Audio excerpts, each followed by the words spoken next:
And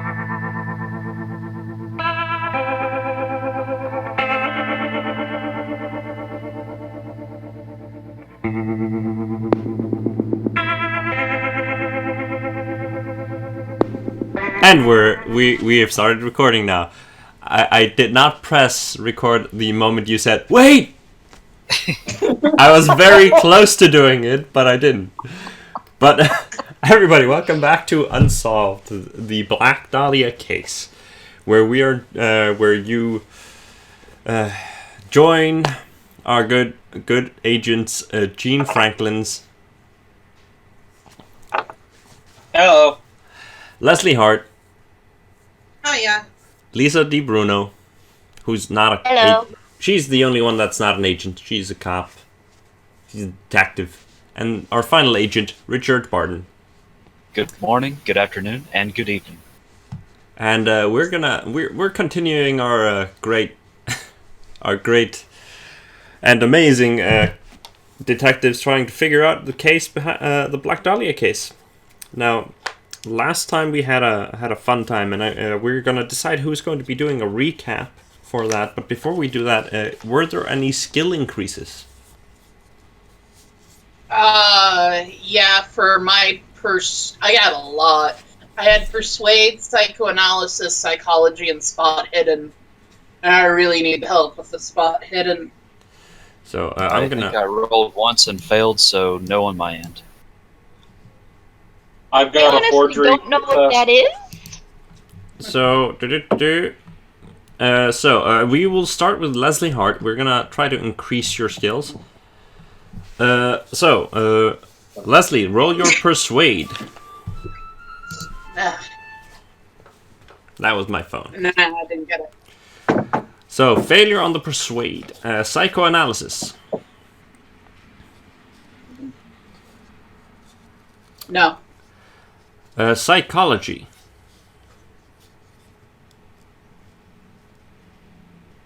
Oh, you increased psychology, so roll a d5. Oh, you got a 5 increase. God dang it. Nice. And spot hidden. That's gonna be easy for you. Oh god, I hope so. Yeah. So a d5. Ah. So I'm because the d5 thing, I just want to tell you guys like an interesting story. So most people, when they roll a d5, they take the result and just divide it by 2. That's how most people do it. I do it slightly differently. So when I roll d5, I count 1, 2, 3, 4, 5. And then I start counting again 1, 2, 3, 4, 5. So I count 1 to 5 and 6 to 10. So 1 and 6 is 1. 2 and 7 is 2. I find it a lot more interesting. It's just entertaining because I had this discussion with a friend of mine earlier, like a couple of days ago, and he found it really interesting that that's how I roll it. And just as a curiosity roll, I just thought about mentioning it. I think. I have a question. Yes. Skill ups in the first place. Like, what is that? Because we never ended up talking about that. It is when you get a critical roll on your a critical success on your roll. It is basically.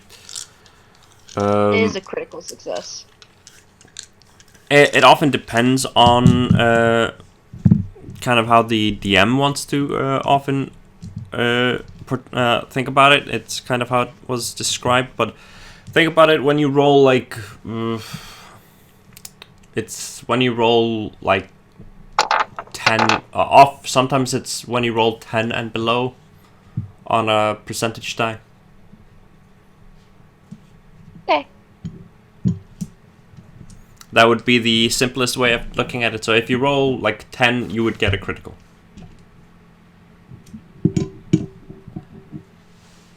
Was there anyone else that needed to increase anything? Did you need to increase your forgery? I had a forgery. Yes, let's check out your forgery, Franklin's. Yay! 76, and you increase it by 1. Well, at least it's something.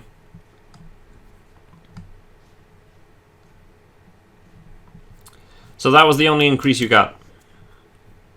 Yep. Okay. So, the first one that did a recap for us, if I remember correctly, was Lisa, and last it was Brienne. So,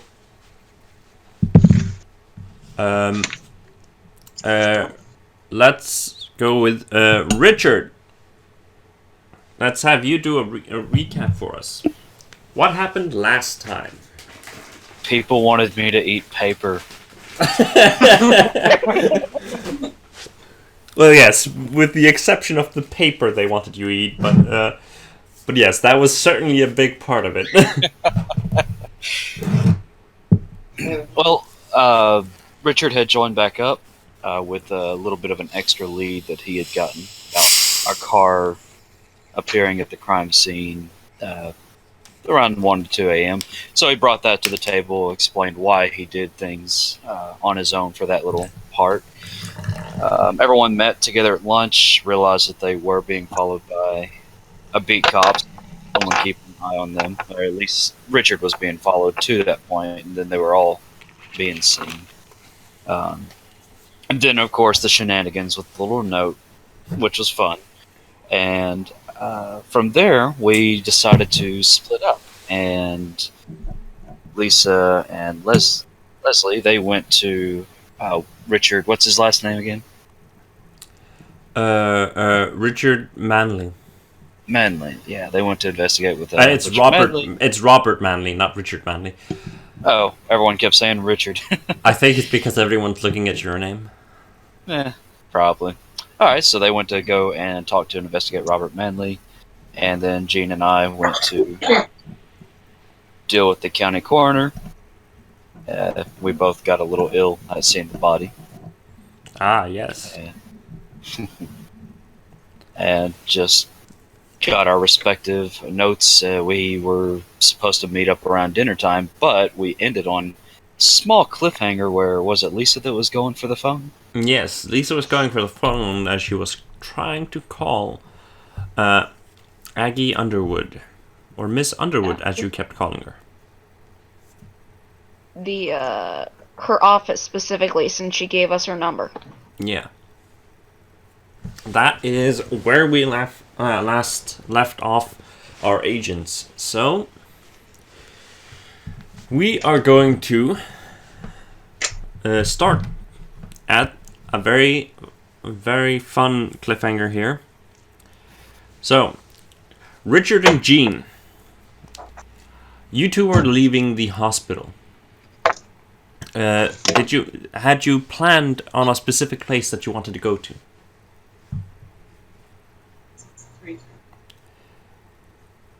Let's see. Were we going back to the police station?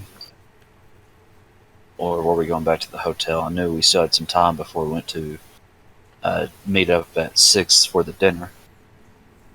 I don't think we had made a decision. Yeah, I don't think you had made a decision on where to go, but I think you were in the middle of discussing it because you both of you were kind of still after talking to the coroner and going through the morgue, because both of you felt really uncomfortable in the morgue because you, especially Richard, because he failed the. Wasn't it you that failed to check, Richard? Yes. Yeah. Mm-hmm. You felt like incredibly uncomfortable in there, so you tried to leave the room as quickly as possible. And I would say, like, as you kind of reach the get out of the morgue area and go up the stairs all the way to the first floor, like where you went to the hallway that you were in before, it's about that time that you start to, like, feel at least a lot more comfortable. You don't feel as if you are being, as you're kind of like choking on the air of the morgue and the uncomfortable sensation of being down there. Jean was somewhat also preoccupied the whole time, like at least inside the morgue itself, because we have established that Jean does not feel comfortable at all around bodies. Yep. Probably more so than Richard normally, but Richard just really failed to save. But it's around the time when you get to the upper floor, to the hallway, that you start feeling better. So, and as you like leave the stairway, and you kind of walk out, you kind of stop to take a tiny breather to relax a bit, because you felt because the whole time you were down there, you felt a bit tense because you felt so uncomfortable down there. Actually, I look at Jean. Hey, Jean, I need to use the bathroom real quick. Jean just sort of, alright, and just sort of leans against the wall waiting for him. No rush. I walk into the bathroom, wherever it's at. It's just like there's a bathroom, like you walk like very close to where you are. Like maybe you go past one room and then there's like bathrooms. Okay. Go in, lock the door behind me. Kind of, even though I'm starting to feel better, I'm still feeling like, palms sweaty kind of situation. Mm-hmm. And I reach in and I pull out my flask. Okay. Do you take? Are you just taking like a sip from it? Yes, just a sip. Okay. But he takes a sip from his flask, puts it back, turns the water on, kind of washes his face down, wipes it dry, and basically he goes through that little situation. And then he leaves the bathroom to go meet back up with Jean to leave. So, Richard, so for you, I'm going to say that this is because it's kind of like a way for you to kind of relax, and also because this is alcohol. So next time you are rolling a sanity check, at least during this session, at least. Let's say you have a 5% like added bonus on it. Okay. You're kind of dulling the nerves. Not by a whole lot, though. Okay. Yes, Gene, you were about to say something. No, I was gonna ask, do I notice that Richard looks like really off? Like, how are you showing it? Yeah, okay, so, Richard, can you describe how you look before you go to the toilet, to the restroom? He'd probably kind of still have a wide-eyed stare. Maybe a little perspiration, not too much, but and if anything, if you notice anything, he might be sort of with his left hand kind of squeezing his left thigh a little bit. Maybe just at odd intervals, but it might happen. There's you could also notice a bit of like he's not very like sweaty or anything like that, but like his hands look like they're a bit sweaty. But you can roll a psychoanalysis to try to figure out more information. I'll try. I won't get anywhere. Nope. So you don't gather any more information than just the physical, like how he looks physically. He does obviously look like he's a bit he feels a bit uncomfortable. And he's not able to like really hide that very well, but you don't gather anything more than that. You want to head back to the hotel and have a lie down, kid? I'm good. I'm good to go. If what do you want to do? We can go to the station, put together some more notes on the board. Whatever you want to do, Gene. I'm good. Just adding a little more cheery.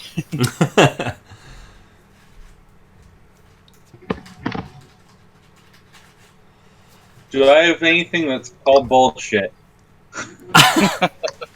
So, no, you would not have anything that you could use to just call bullshit. That would have been you could have done that if you had successfully rolled the psychoanalysis, but other than that.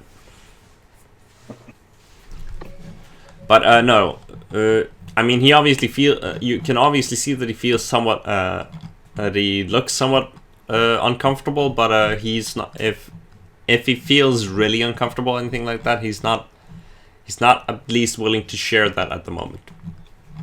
Sure. I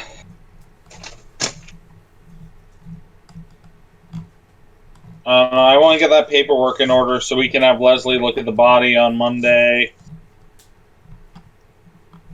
And Go to the station and maybe get an official call into the judge for a warrant before the offices close today. yeah, all right. Were you going to check on? So you are going to be heading towards the. So you guys are going to be heading towards the station for now. Yeah, I think so. All right. So you start to. So you start to head towards the. Are you going to be walking, or are you going to take a taxi? Because it is within walking distance.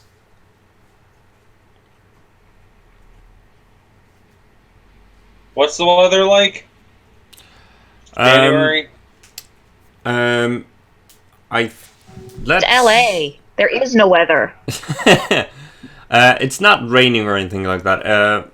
I would say it's pretty. It's warm out at least.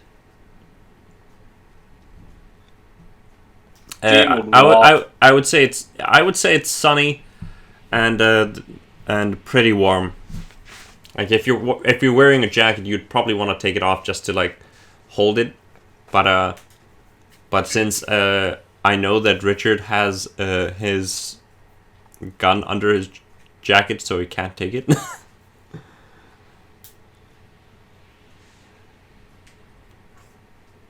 Your leg good for a walk back to the station, kid? Huh? Oh yeah. Yeah, I'm fine.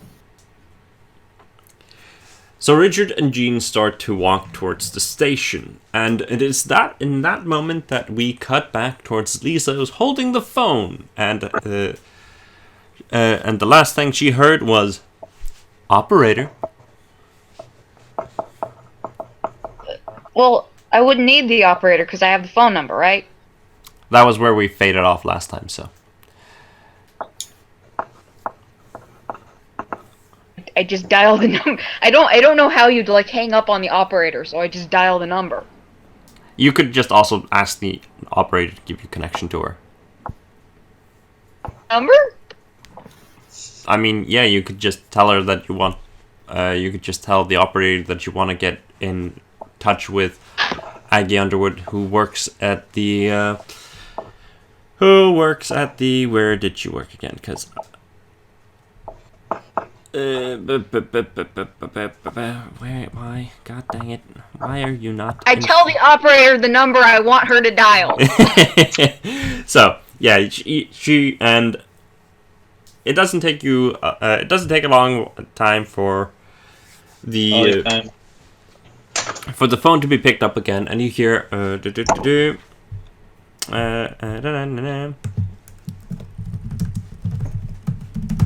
So.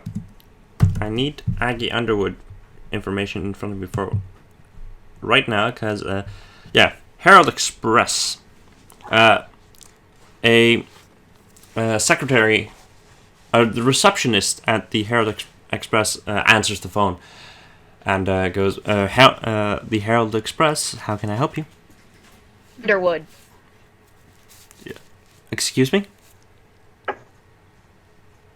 Underwood. It's very important that I speak to her right now. I'm with the police. Please connect me to her office. Yeah, one moment, please. And a good minute or two pass until the phone is being picked up again and says, she's not in the office at the moment. Do you want me to? Do you want to take a message? Leave a message. Out of character. Did she give us her house phone number or just her work phone? She gave you only the number for her office. The access to her address. The if I asked for it from the operator, could I get it? The police officer. You could get access to her home address easily if you just talk to the operator. Okay. In that case, I tell the secretary, please tell her to be extremely careful in the coming days and do not take the appointment she has planned that we spoke about previously with Misters Jean and Leslie Hart. I will let her know.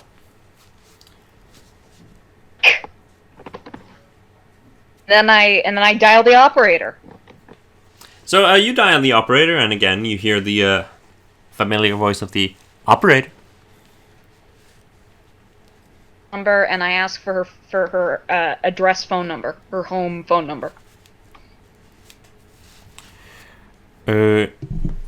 So the operator takes a moment to searches for the number and asks if you want. Can I amend that? I want both her home address and her home address phone number. She gives you the home address, but she asks if you want to be redirected to for the call to be redirected to the to her house. Yes. So she gives you the number, and then she redirects the call. And the phone rings for a while, and until you just wait for about 5 minutes and nobody picks up. Keep on waiting. Dang, it's quiet. The phone just keeps ringing for a very long time. I'm guessing that it is there a version of just like not an answering machine, but just a version of, it's not gonna pick up. I don't remember if there was one at that time, but there was some indication, and I put it down. Yeah, basically, if nobody answers within like 5 minutes or 10 minutes, you usually think that nobody's going to be picking up. So, in that case, I walk back to Manly and Leslie, and I go. I was in the room while she was. Yeah, she was standing Leslie was standing next to you. So while doing this in front of you and Manly. So yeah, that probably wasn't a good idea to leave Manly by his lonesome. But I was just gonna ask if, while she's trying to be on the phone, I could take a look around the house for clues. Like, I was just gonna say, not like around the whole house, but like I was gonna be patient in that room where the phone was. Richard Manley is just with you there. Like, the phone is just at the end of the hall, like just past the corner. So, like, if you're standing there, Richard Manley would be with you at that moment. All in the same room, all together, as we're doing this. Yes, you're all. You could basically look at. You could look at Lisa and then at Richard Manley, even if he'd be standing at the door. But he would also just follow you to the phone if you'd be walking towards it, because you are, like, even though you are FBI, you are still strangers in his house. Okay, but could I take a look about, see if I see anything interesting during this time that she's on the phone? That is a good question. You would have to ask Richard Manley if you could, because you would still need a warrant. Robert Manley? Yeah, Robert Manley. No, he let us into his house, so anything in sight is fair game. Yes. I don't think that's how it works. I mean, anything that you see at the moment, yes, but you got into the house without telling him that you are police, so, and the law states that if you want to search his house, you would either have to get his permission to do so, or you would need to have a warrant. Could just, like, walk over to papers and go, oh, what's this? What did you say, Leslie? What is it that I physically see while I'm standing around waiting? I'm around. You note that there is on his dining room table there are some sorts of some notes. You can't specifically tell what they are at the moment, so you can roll spot hidden to see it. Oh God, that's bad. Oh! So nice. You notice that you get a check for that. Now you notice that on the table, he has some sorts of medical documents. You can't tell what they specifically say, but you do recognize the symbol on them. It is basically the logo for the it is the logo for the county hospital. And other than that, there isn't really anything that kind of stands out at the time. There are newspapers kind of on the kitchen counter, which is close by, but other than that, there isn't really too much to grab. There are photographs of him and some army buddies, but other than Did I see those photos? What, the medical files? Yes, oh, you saw them. I was looking at the photos because I remember I did a roll for looking at. You would have seen them as well. House for photos and stuff. You would have seen them as well, so you know of them. You're just at in the phone at the moment that this happens. So I when I see the medical files, I turn to him and like point at the pile of papers and go, "Is this serious?" He looks at where you're pointing and looks then back at you and says, "No. It's just some small medical just some medical stuff regarding to since my time with the army." He's medically discharged, right? Yes, he is he was medically discharged. Honorary discharge due to injury or of some sorts, or some medical problems. Are these bills?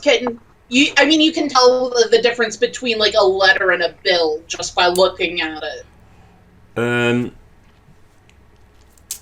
There seems to be a bill there, but it's also like it's like a bundle of files, so that there is obviously a bill there, but you can't see it because it's under a couple of the papers. But a lot of the papers are just like documentation stuff. Like it's obviously a lot of information on them, and it has some numbers and stuff on it. But you can from where you're standing, you can read anything more than that from it. Underwood gave us the phone number for the place that he works, right? Or that he did work. She gave you. I mean, if I remember correctly, she did give you the number for his, what was it? His house, and she gave us something about his work. Yeah, she gave the number for his work. Yeah. Yeah. So she did do that. Since I'm a police officer and we, have a lot of connections to hospitals and fire departments and stuff, would I recognize it? The number. Yeah. Do I think it's would I know the local hospital's number? It's the one the police use most often. This would the stuff on the logo on the medical papers is from the local county hospital. Yes. What I'm asking is the number that Underwood gave us. No, you do not. Number. You do not recognize that number. I would know the number of the local hospital, whichever one the police works with the most often. Yep, that is not the number for that. Just checking. You could still call that number and see where it leads. Mm-hmm. I really want to call it right in front of him. Just in front of him, just dial, yeah. But yeah. So I turn to Mr. Manley and I ask where he said he wasn't working. I ask where he used to work. I used to work as a salesman. Is that how you met? Is that how you met Elizabeth? No. Now, how did you meet the deceased? That was a good question, which I think he told you last time. I don't have it in my notes. You just picked her up from a bar or something. Yes, he picked her up from a bar. Let's see.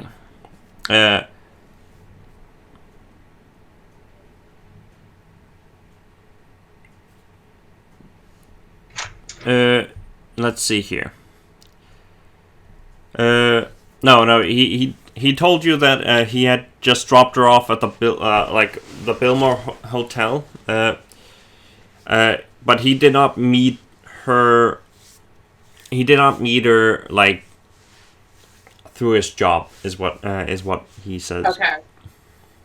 Didn't he sort of gave a heartfelt speech, and didn't he slip where that he only knew her a day or something?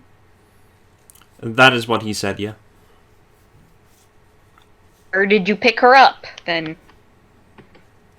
I picked her up at a local motel. She was at the motel when you found her. Yeah, she was trying to get a ride.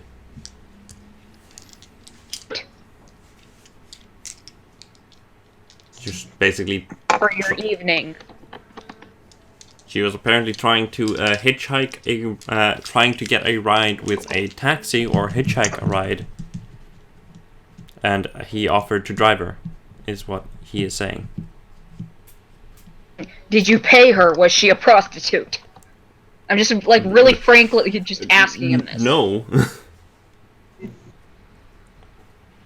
A prostitute then.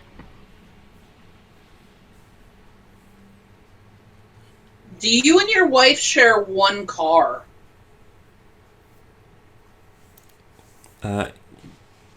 Yeah. And she has it now on her, where she works. Yeah.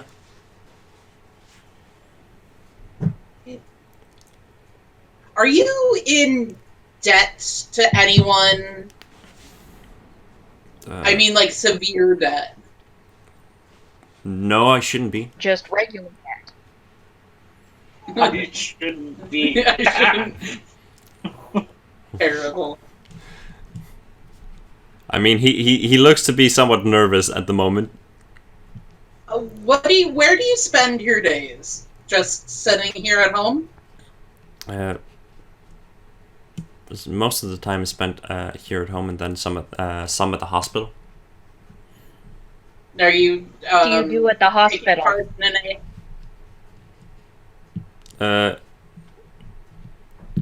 He looks at you and says, "What does what I'm doing at the hospital have anything to do with this?" We have reason to believe Miss Bruno was... Oh, fuck. Hold on, let me... You talk, Leslie. Let me think of a reason that I can say. I don't know the coroner's report yet.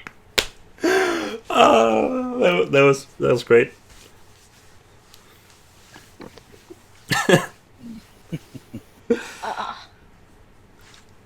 I mean, if...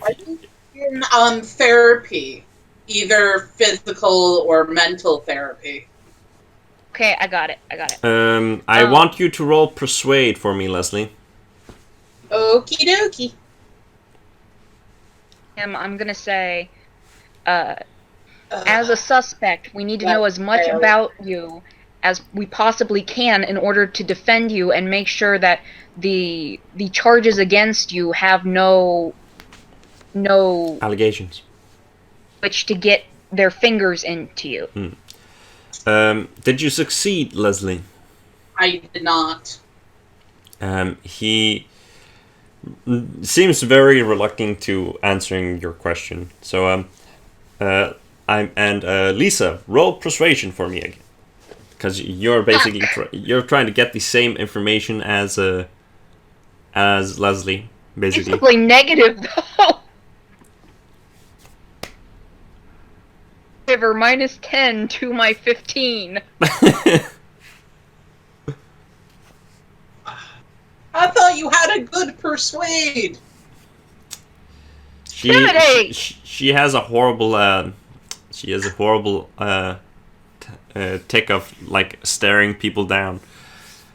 So basically, my persuades turn into intimidate. So he basically just kind of backs off a bit and goes, now, you are my medical history, and my medical information should not have anything to do with this case. If that's from what I'm gathering, you're just trying to figure out whether or not I had any connections to her, and I already told you I don't. Like, I drove her once. Is it something to do with your medical history that you were in the hospital for, or is it something to do with employment? Please, we need to know. Why do you need to know this information? Out. What? Out. He is at least very bullshitting now. He is very reluctant in answering your questions at the moment.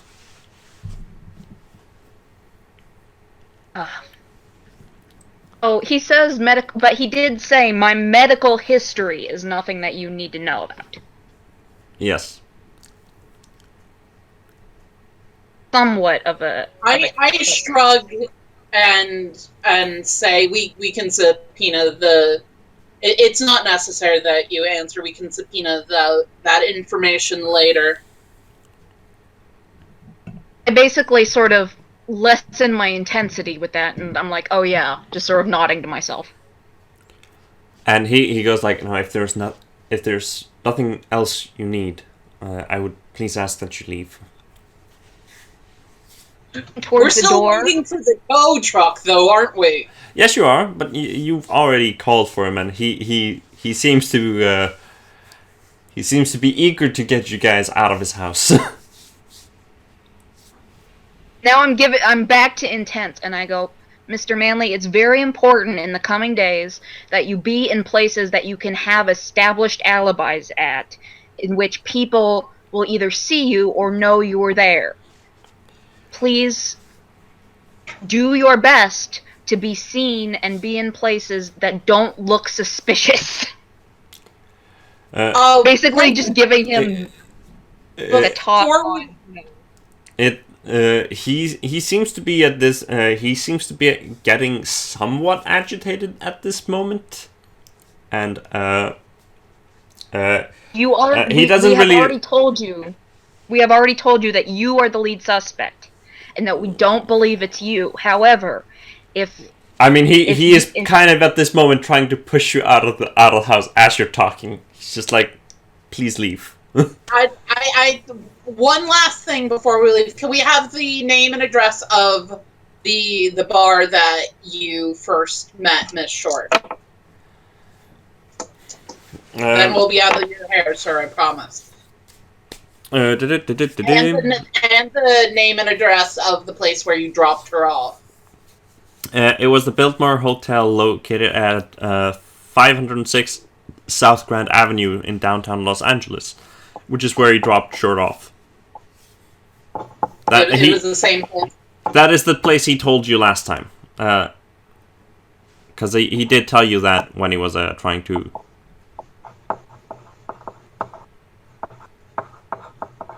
Alright then, and I step outside and nod my head, and I guess we go wait by the car for the tow to show up. Yeah, he kind of like... He somewhat like slams... Like, obviously out of frustration, he kind of slams the door. At this point, Lisa's extraordinarily frustrated because she actually thinks that he might be just innocent and in the coming days is going to get railroaded into being, we caught the prime suspect. He totally did it.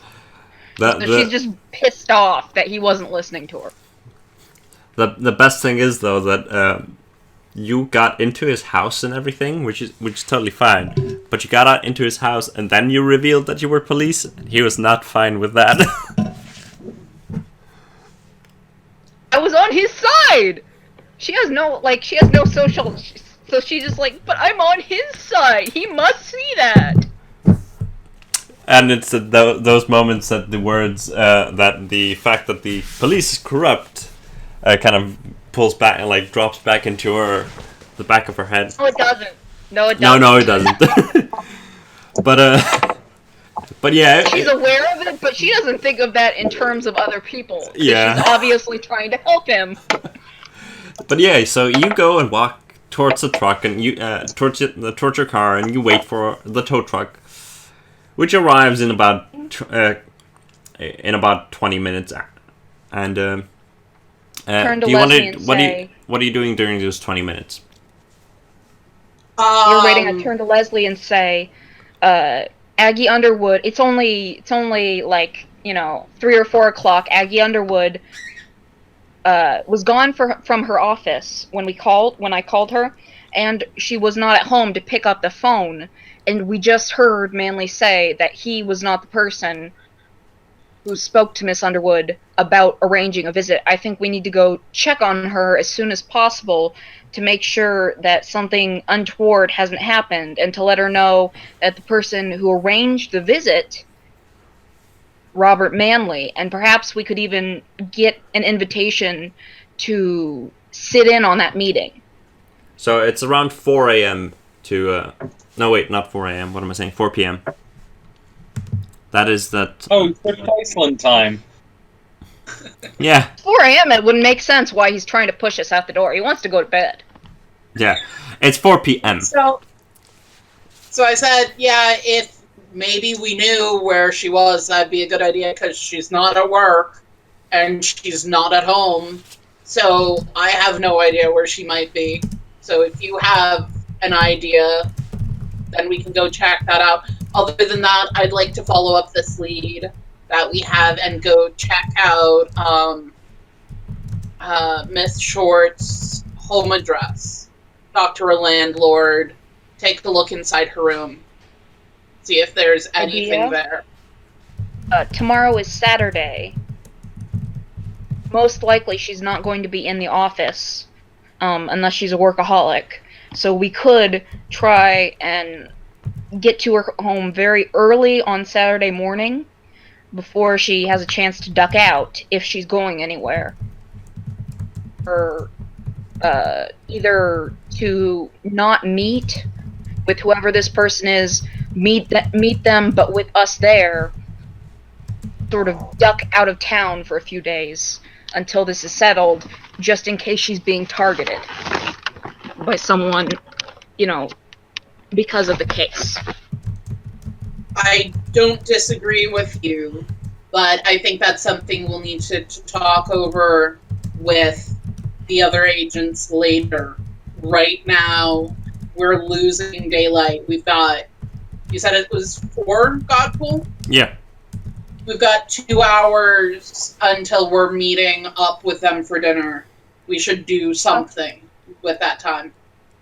Just intending for this talk to be happening while we're waiting for the tow truck, so it's not wasting time, but just as thoughts. So basically, when the tow truck is arriving, it's almost 4:30. Because I'm taking into account the last session ended at 4 p.m. So it's the time you spent in the house and the time you're waiting for. So it's almost 4:30, 4:40 when the tow truck is arriving. Once the tow truck got here, she would probably follow you in whatever you want to do next. Alright then, I definitely would say we need to get a different car or just air back in the tire and go. Oh, actually, I turn to you and say, I've got 2 thoughts, and you can let me know which one you think is the best. We can either go and look at talk to the landlord, look at her apartment, or we can call around to every motel within a certain radius of the crime, see if any of the chambermaids noticed anything odd while they were cleaning up the rooms, any blood splatter, any bloody clothes, anything like that. So we can either hit up, or we can go do some more investigating, or we can find somewhere with telephones and systematically go through the hotels and motels around, because if I was a killer, I wouldn't want to clean up at home. That's too much evidence. You could easily get cash and clean up in a motel. Medical killer, it makes more sense that he'd do it at home just because I would imagine he'd be a control freak, and leaving evidence behind like that not suit him. I see the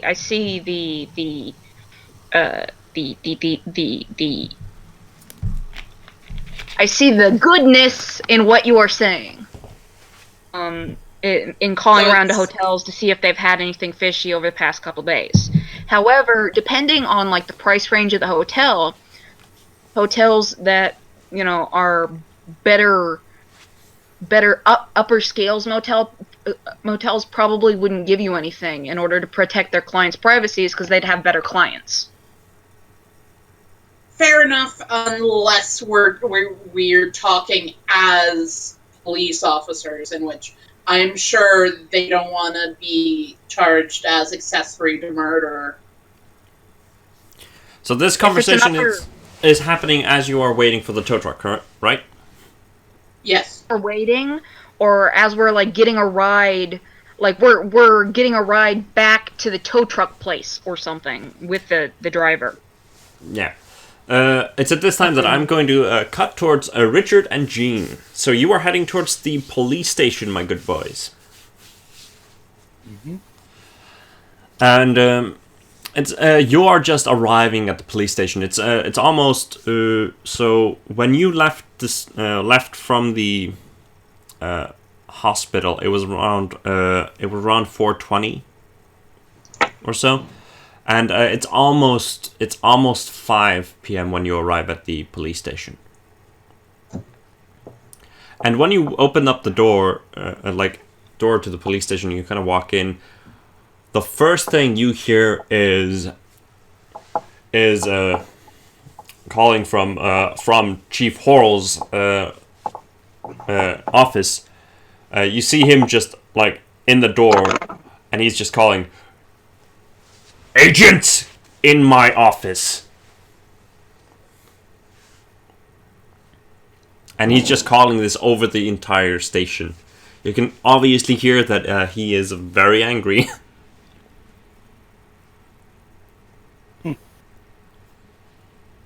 I just kind of give Gene an eye, and I guess start walking that way.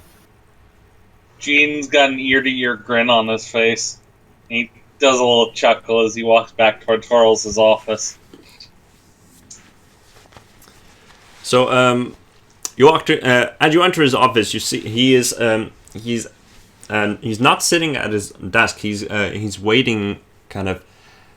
There's like a window looking out, and he's just standing next to this window, just looking out, and he's just like obviously waiting for you. But you can he's tapping his foot, and you can obviously sense that there's something that has happened that has made him somewhat angry. Although you do not know what it is.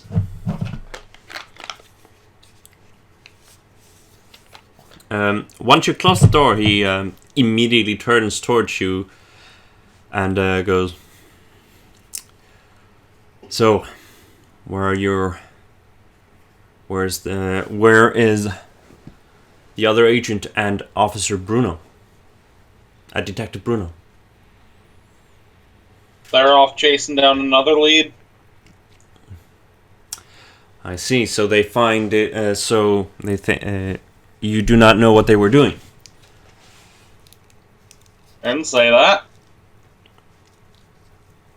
Do you know why they? Do you know why they went into a house of a possible suspect and harassed him? Nope, can't say I do. Because I just got a call from a man called Robert Manley. And he was on our suspect list, of course, but he reported that Officer Bruno and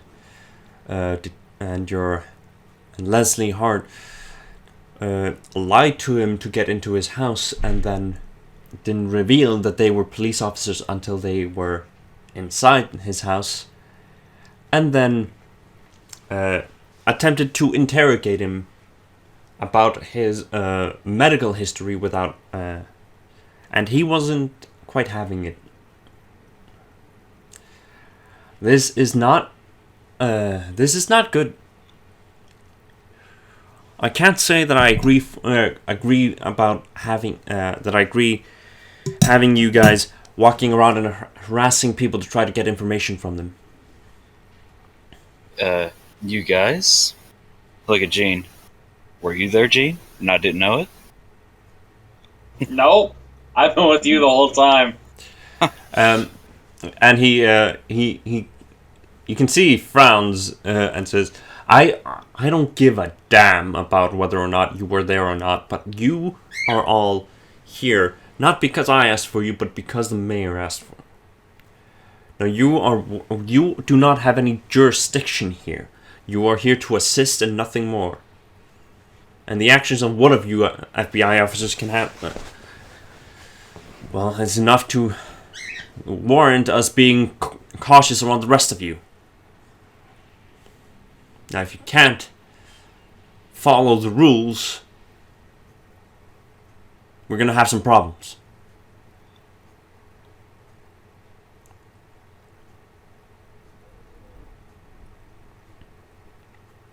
Suspension rules! Gene's just smile. Gene's just looking past Orals at this point with a huge grin on his face. He's got nothing to say but smiles. And and Horus just looks over and says, "Do we have an understanding?" Do we have what? I didn't hear what you said. Do we have an understanding? Do you understand each other? Are you going to be following the rules now? Or are we going to have more problems? Well, to be honest, I'm not sure what happened, so we're having half a conversation here. Weren't you listening to what I said? Yes, from your perspective. I heard what you told me. I heard what you told me happened. That doesn't mean I believe you or fully understand what actually happened. I mean, I'm just a lowly FBI agent myself, but, you know, consulting and detective work is getting all sides of the story. Is that correct, Chief? Are you questioning me? I could get you thrown off this case. Sometimes different people tell the story differently.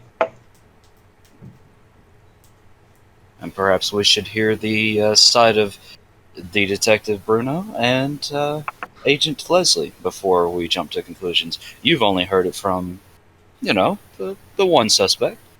Maybe we should hear their side of the story first before we start getting angry.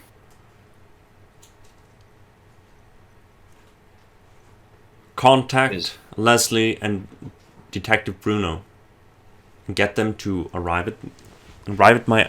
get them to come here and talk to me along with you in my office as soon as possible. Understood? Ask him if he believes a suspect over an FBI agent or a cop. I don't work for you, but I will confer with Leslie and get his side of what happened, and then we'll talk more later.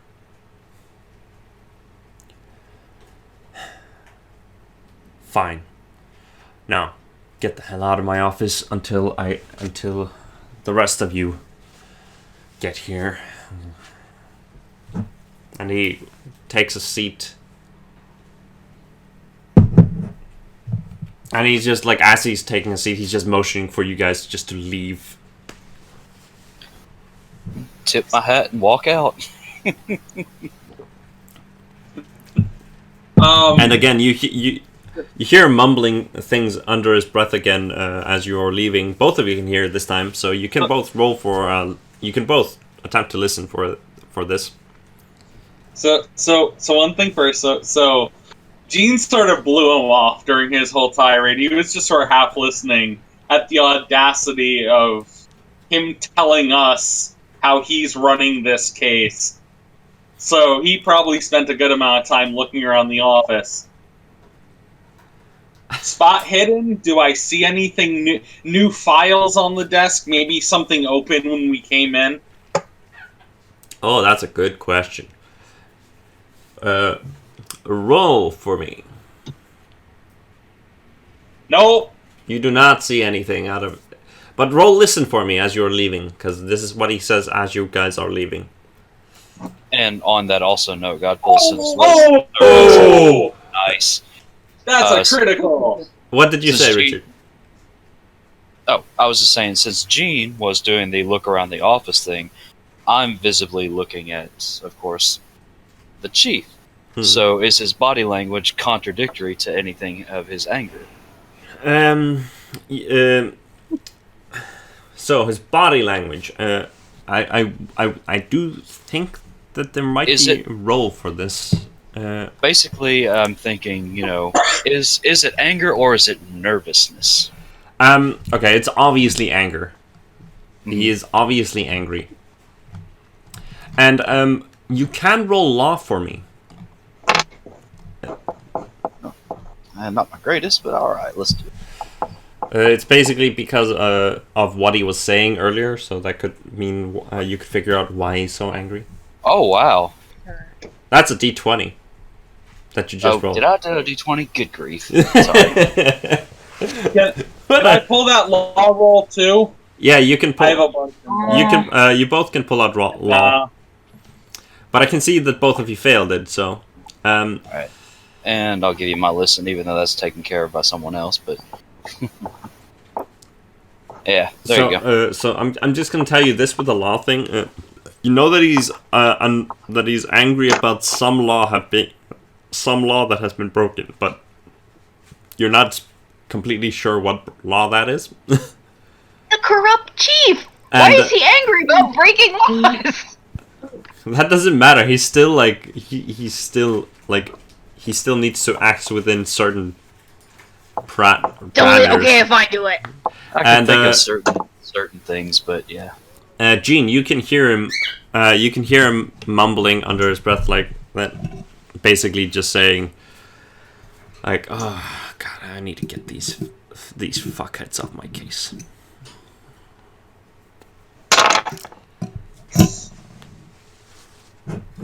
Totally go get chummy with the mayor, so he can't.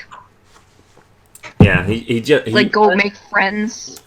But yeah, so And as Dean leaves, he nudges Richard and says, let's give this fuckhead some space. He doesn't raise his voice, but he definitely pitches it enough that Quarles can hear him. You can see just like Richard, because you're looking at the chief. Like, you see him look up, and he's, like, wide-eyed, and, I mean, you don't need to roll psychology here to see that he's furious. And he's, like, we need to go quickly make friends with the mayor so he can't boot us. As he's about to go and yell at you and stand up, you just, like, close the door at him. And you just hear him just, like, muffled, just saying, "Get the fuck out of my station!" And you hear, like, people that are basically at their desks just outside, they just hear this and they're looking at you just, what the hell just happened? Gene's still smiling. Okay, now I need to make a mental note here. Quarles fucking hates Gene. That's new. He's gonna get me fired. He just hates the rest of them. He fucking hates Gene, but he just hates the rest of them. He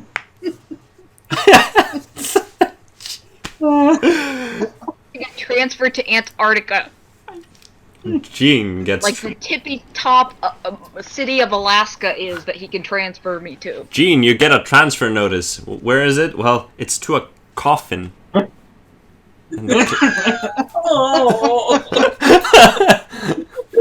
That's a one way of telling you that you're fucked. No, that transfer notice was easily forged. Definitely fake. Fake news. Fake news. So yeah, Gene has officially gotten the police chief to hate him so much that now we can use Gene as a distraction. Yeah, he could not hate you more, Gene. I've done my job. Good. God. This is going into an interesting direction.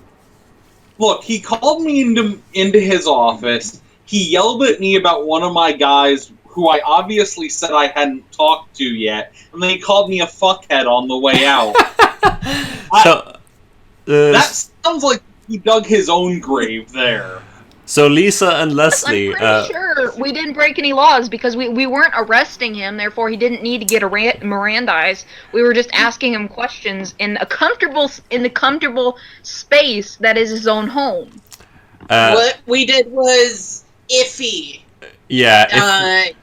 Not illegal, but only It's- iffy. It's to basically say that was borderline trespassing, and according to basically a lot of the police statement stuff is that because you went in and you didn't announce, like, you are basically police officers, and you lied to the suspect.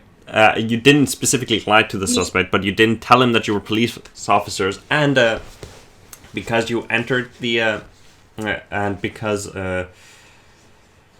and because of the whole nature of the thing, your statement can be basically the statement that you've gotten from him can be made invalid because of what you did. We didn't get anything that we would want to hold up in a court of law, so it doesn't matter. If anything, it just gives me a black mark on my record. Yeah. But you couldn't really do it because it's so on the edge. That doesn't really matter. Plus, it's Leslie is an FBI agent who has totally different rules.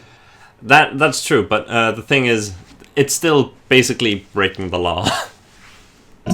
In a way, and it's a rather gray area, but since we didn't gather any evidence that could be used in a court of law, it's not to gather going any to evidence. You're basically lucky the that problem there is that there's a fruit of the poison tree doctrine that more or less says any evidence that would be gathered based on the evidence that you gained by inappropriate means is also tainted and therefore inadmissible. Yeah. So if you would have gotten any usable evidence at that during your interrogation of him, it could have been basically dismissed. It would have basically been useless. You would have basically got everything that you just did. At the point in which we get the person who killed her in the manner that she is killed, it's really shitty to say, but as long as we get the right person, it'll be so sensationalized in the press and everything, as long as we get it to the press in time, that they wouldn't be able to just dismiss it. Yeah, but if the glove fits. But so where are we? Are we back in the?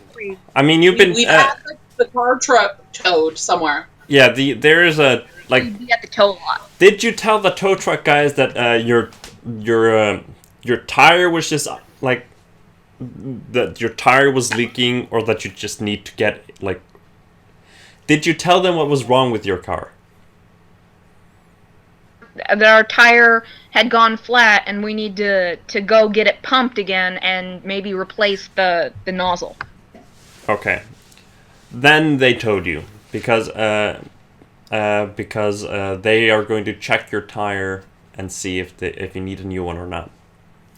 So so I'm gonna say around it's around 5:20 that you get out of the when your car's just they've pumped the tire and everything, and we could leave the car at the car lot. We don't need to stay with the car if they have it. I can leave a big tip, or I can ask how much to leave it overnight. I mean, this is also with the fact that you're going with the car and stuff like that.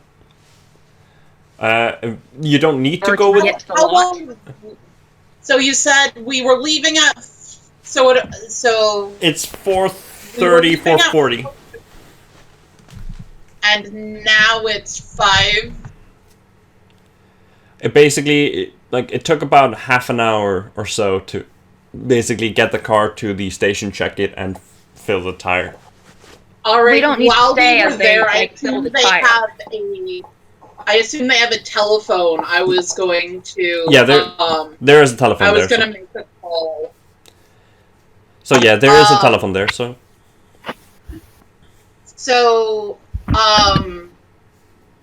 I call. I talk to the operator. Give them my FBI information and ask if I can be connected to the mayor or the mayor's secretary. Oh, that is a good question. So, make an appointment for tomorrow. I'm just gonna check one thing real quick. Okay, I just wanted to know who was the mayor of LA at that time. So, you get you're connected to his secretary, and his secretary goes, Mayor Boro's office. Hi, this is Leslie Hart, one of the FBI one of the FBI agents that the mayor requested come to help on the the werewolf murder case. Yes, how can I help you? Hi, I was hoping that we could make an appointment to talk to the mayor as soon as humanly possible. But I mean before Monday. Whether that be we can meet him anywhere now at his office, at any event that he's going to public Lunch break. works at any point. And I give her all of the information about my name, the name of my coworkers, the motel we're at. Superior officer. I wouldn't give her the superior officer at the moment. And just I sort of I make it as evident as I can that it's important, that it's urgent. That we talk to the mayor directly. He is in a meeting at this moment, but I can check for you right now when he is available. And, Yes, please. She leaves for a while, and in about, let's roll a d10. In about 9 minutes, she returns and says, "The mayor said that he can meet you at his office later tonight around 8 p.m. That sounds perfect. It is after office hours, however, so." I promise that as long as I assume you have a security guard that would be letting us in. Yes. So it shouldn't be a problem. FBI doesn't keep normal office hours. Thank you very much. What's your name, miss? Shelley. Thank you, Shelley. Richard here just on a Friday. I'll call BS. I mean, Bring dinner. yes, but he is in a very important meeting at the moment, which is why he's so long. That it gives us more than enough time. Yeah. Bring coffee and donuts. We'll probably endear ourselves to him. Yeah. So, I don't know. Okay. I turn to Lisa as we're leaving and ask what she knows about the mayor. Now, I would like to make the point that I probably, if the mayor hasn't been to like any of the events that my dad would probably get invited to, small time or not small time, but a former celebrity now small time, that just sort of know about him from the just office gossip. Since, you know, he would care about certain cases and certain office politics. So he's one of the what you would know is that he's the 35th mayor of Los Angeles, and that he has been in office for a very long time, since 1938. What was the mayor's name? like- I missed it. The mayor's name is Fletcher Barron. And what political party is he oriented with? I assume that'd be public knowledge. Republican. And I asked Lisa if he's good with working on both sides of the fence. That Lisa would probably not know. All right. No, like any like would I have picked up any gossip just in like the tiny, or not tiny, but the of sort of upper class parties that I would be invited to on my dad's arm? He used to be in the military. He took Affairs or his wife he was, or anything like that. he was enlisted in the army for World War One. And I'm talking like actual gossip. and he used to be a court judge. I'm just looking up information that I know about him. How is Is that a whole- how is it Improvised. with the police? That would be something Lisa would probably. He is from basically. He is thought to be a pretty like. He has reputation for being like a very lawful person. He was elected mayor of LA. Like when corruption was arising from previous administration, and he basically. Stamped out that corruption and started his own. He basically started to reform, like, try to reform LA. From what I can tell, from what I can tell, he is yeah.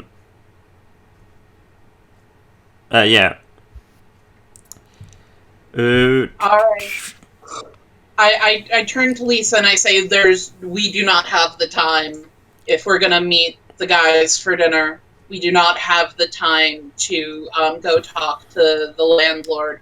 It's something we'll have to do either very late tonight or probably tomorrow. One thing we can do that. If we were you going to say, Godpool?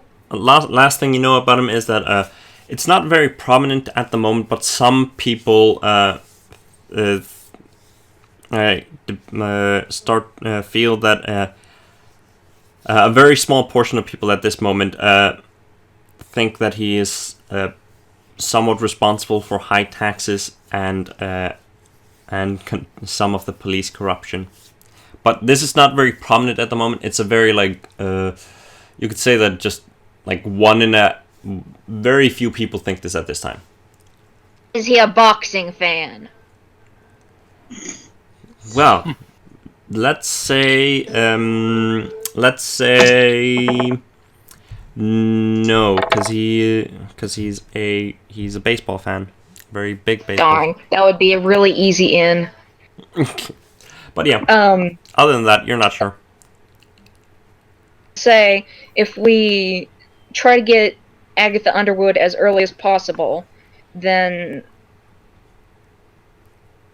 6 or 7 in the morning, or depending on what time you and the other agents need for sleep, we could definitely go to her apartment and speak to her manager, and maybe even go through her apartment as early as 9 or 10.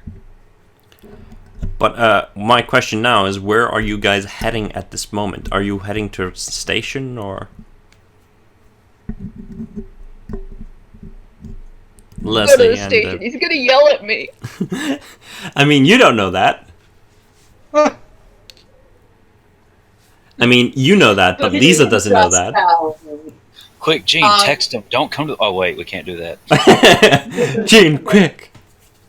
No, I would probably usher her back to the motel that we're staying at. Hold on, I think we have some time before you get back. Yeah, you do. Do I have time to call the mayor?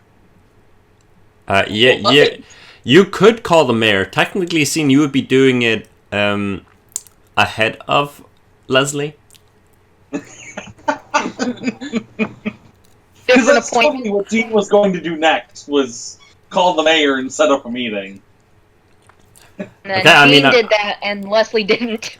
Leslie called and said, "Oh, there's already an appointment. Oh, all right."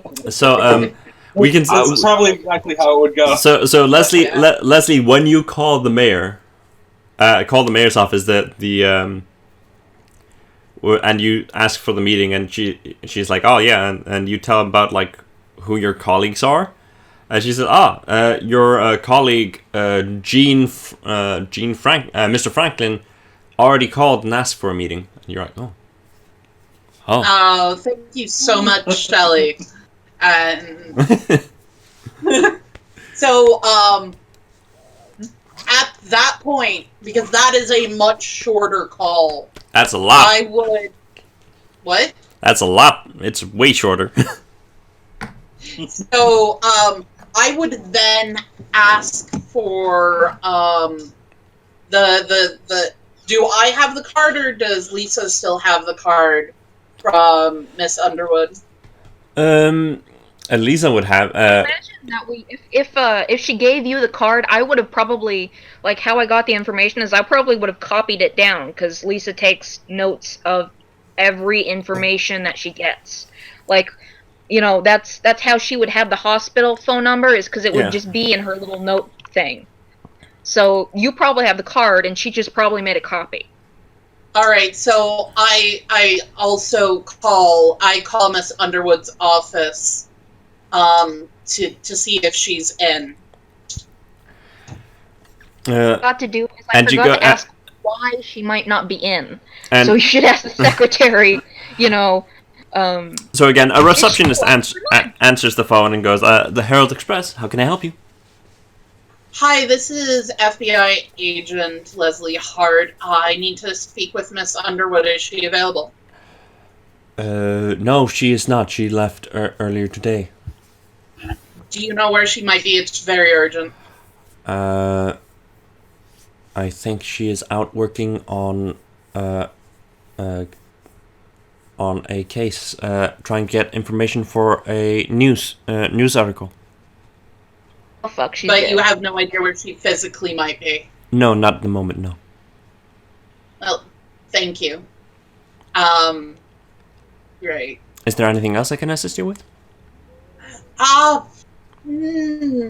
She hasn't called since to check in with the office since my coworker checked in about an hour ago. Has she? No, she might not be again in until maybe late tonight or tomorrow. All right, thank you, and I hang up. And yes, so you guys, so Lisa and Leslie are heading towards the you guys are heading towards the motel. Yes. And Richard and Jean, where are you heading at this moment?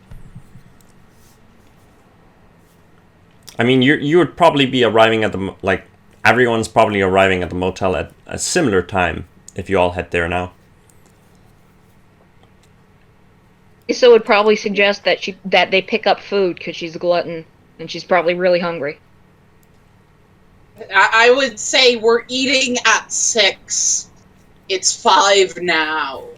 Yeah. So it would be a smart time to just, like, start heading towards the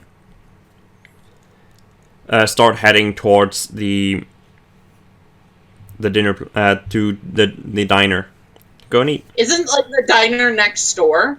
It's very close by. It's, like, almost next door. Alright, then I definitely would take the little amount of time that we have and start, I would stop in at the desk and ask for a map of the area. At the desk of what place? Of the tow truck? Of the motel. Ah, the motel. Yeah, the motel gives you a map of the place, like when you walk out of the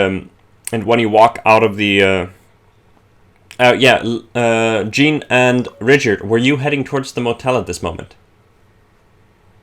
or were you just probably?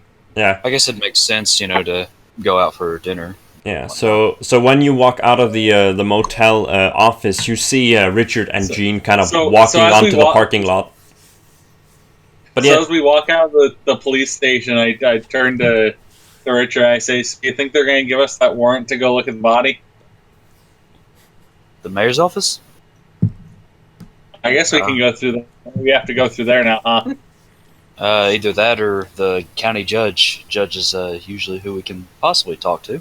But I'm pretty sure that asking the chief for one is not going to go so well right now. Nah, probably not. It'd be funny, though. Maybe we could wrap it up in a little box, you know, put a bow on it. Will you please give us a warrant? We'll send Lisa to ask him. Are you sure you want to torture the kid like that? I know you don't trust most of the cops, but that just seems cruel. That's like putting a kitten in there with a tiger. Yeah. Poor Lisa. You never been to a cockfight? Those were probably still illegal in the 40s. Richard's just like looking at you. What? Something clearly illegal. She doesn't say it seriously, like, you go to those, right? But more just, you've seen shit, right? It's just like a moment where you said, like, you've seen cockfights, right? And Richard's just like, what? Richard just shakes his head. I've seen a cockfight, but not the one you're talking about. Got it, you swing that way, Richard. So, You're the one that stuck around in my hotel room. Talk about that in the 40s. Everybody's straight in the 40s. Hey, California. that was Everybody's still straight in the 40s. that was pretty good, Richard. You're the one that stayed in my hotel room when I was changing clothes. Were we talking last time about the ship name for Jean and Richard? Ginard.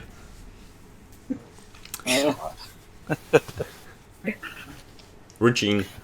Now, when you walk out of the office, Leslie and Lisa, you see the familiar figures of Jean and Richard walking onto the parking lot from the direction of the station. Can I do a psychoanalysis? Yes, you can. What are you doing specifically? What do you want to do specifically? I want to read their body language to know. Okay, then it's psychology. Pissed. Then it's psychology. Specifically Jean. But Well, Jean and I want to read her reading of us. So, you roll psychology for Jean that. like me more now that I've pissed off the police chief. So, did you succeed? I think you did. yes, I succeeded. So, with that, you managed to see that Jean is obviously somewhat pleased at this junction in time. Richard seems to he seems to be still a bit like perturbed, like he seems to be a bit uncomfortable, but he's still somewhat enjoying himself, which is weird. Oh shit, Jean's happy. What did he do? Basically, Richard is kind of like he still has that like a bit of a disturbed like feeling around him, but he's obviously chilled out a bit since dealing with the boss, with the chief. So I open the door to my motel room and usher them all in. So everyone walks into Leslie's hotel room, I think, unless Jean decides to do something else. None of the hotel rooms have a murder board yet, or was that my apartment? That was your apartment. Yeah. Actually, and also the room in the police station that you have. I don't think we're going back there. Actively avoiding trying to go back there. So yeah, you walk into the. So you walk into Leslie's room, and you all kind of gather there. And I turn to Jean and I said, I called the mayor to set up an appointment and found that you had already done so. And I high-five him. Jean returns the high five and then just drops into laughter. Like, there's a good 5 minutes of him going in and out of the ability to breathe. He's laughing so hard. Now that And he just turns to Leslie and goes, "You fucked up. I don't care. It was hilarious." Yes. I'm like, I probably know how I fucked up. I'm like, yeah, I didn't show him the badge right away. Yeah, it doesn't take. We didn't get anything, so. But on the plus side, if the police try and get anything, they won't get anything either. So We can't charge him because it'd be suspicious. So, Which was what we were looking for. In essence, was to protect this man, and I suppose he's quite protected now. So, Leslie, I want you to roll a law just to be like for you to know specifically what you did. You know that you know that you fucked up. But oh god, I don't even know what my law is. You have none. I have none law. So it's Can I just do anything else. Oh, you rolled pretty good though. So What's It was 5. my You're- law is 5. well, you don't know specifically what law you broke, but you know you probably broke some law or fucked up somehow.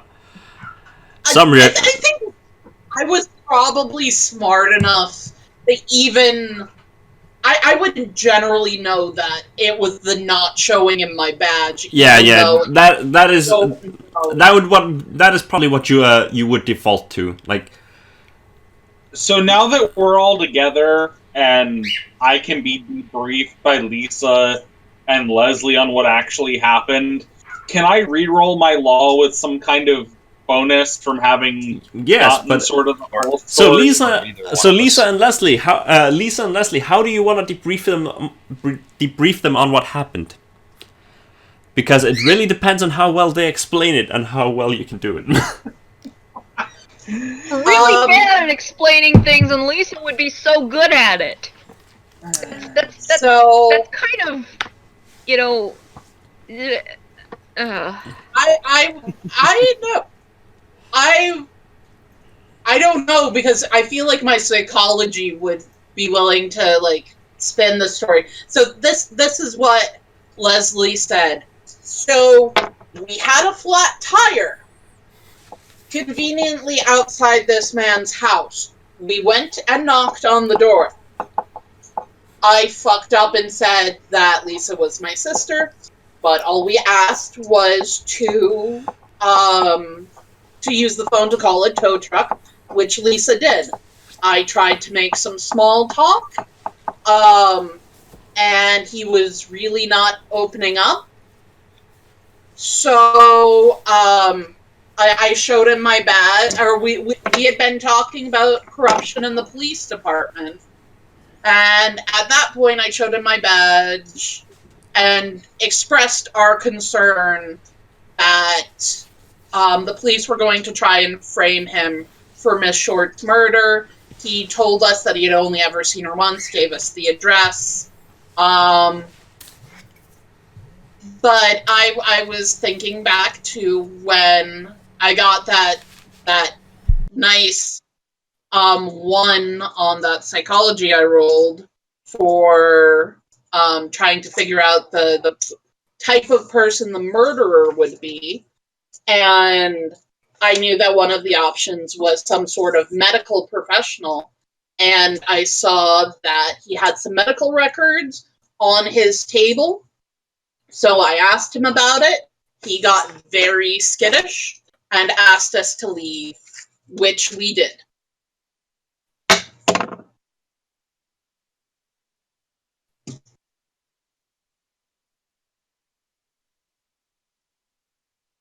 So how would Lisa describe the things?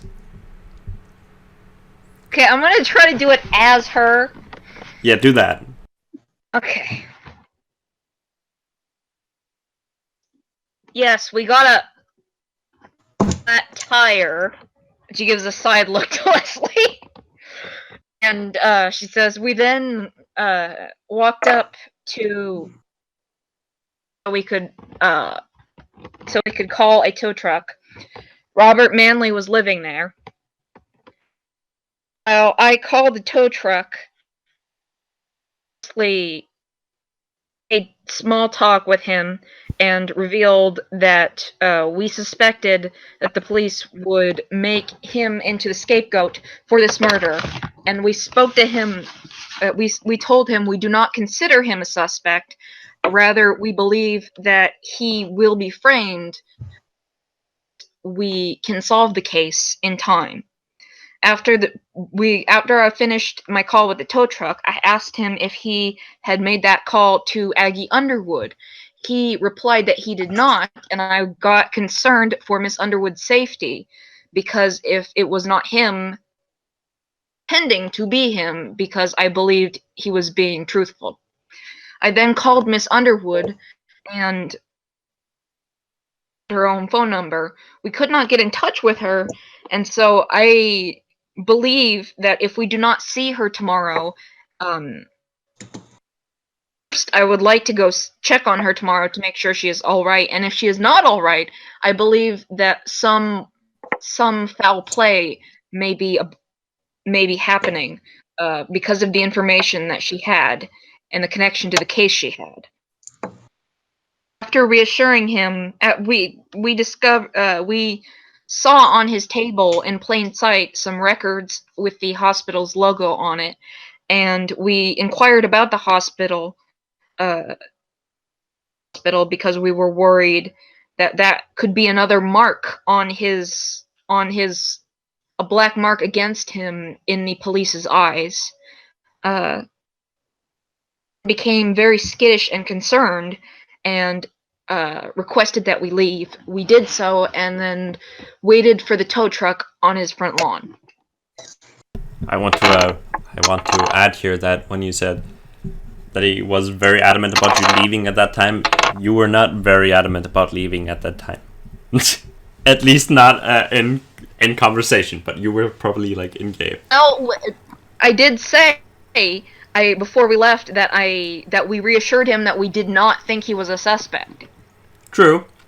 He interrogated because we firmly told him multiple times we did not believe he was a suspect. Yeah, but I mean, yeah. That was not the point. Everything she did is exactly what she said. That is completely true.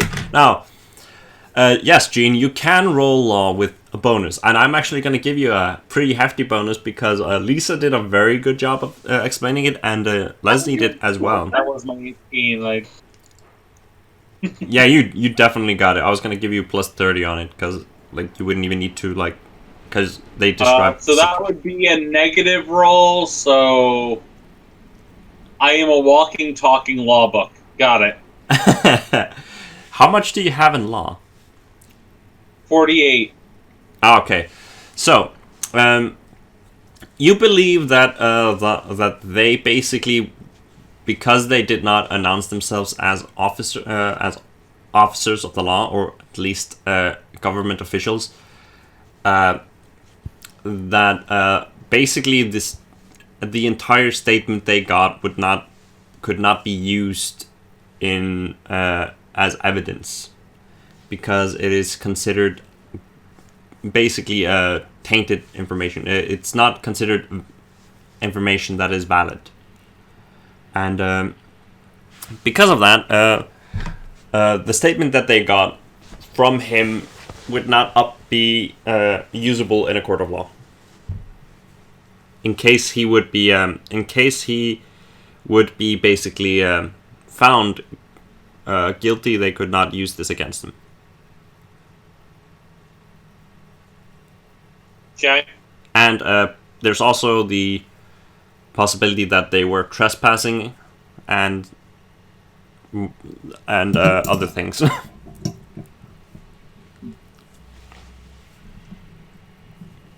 would just like to say the only reason Lisa, she would have a really good law, but the only reason she would have, been totally okay with everything she did is because she believed that he will soon be framed. She is willing to... First of all, she doesn't consider him a suspect, and she's willing to kind of skirt the bounds to make sure that he doesn't...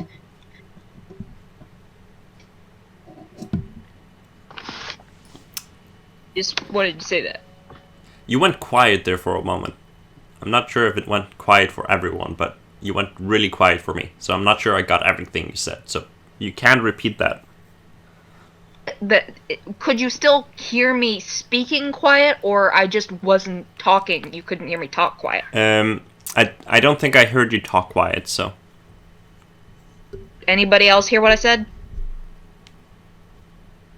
Most of it.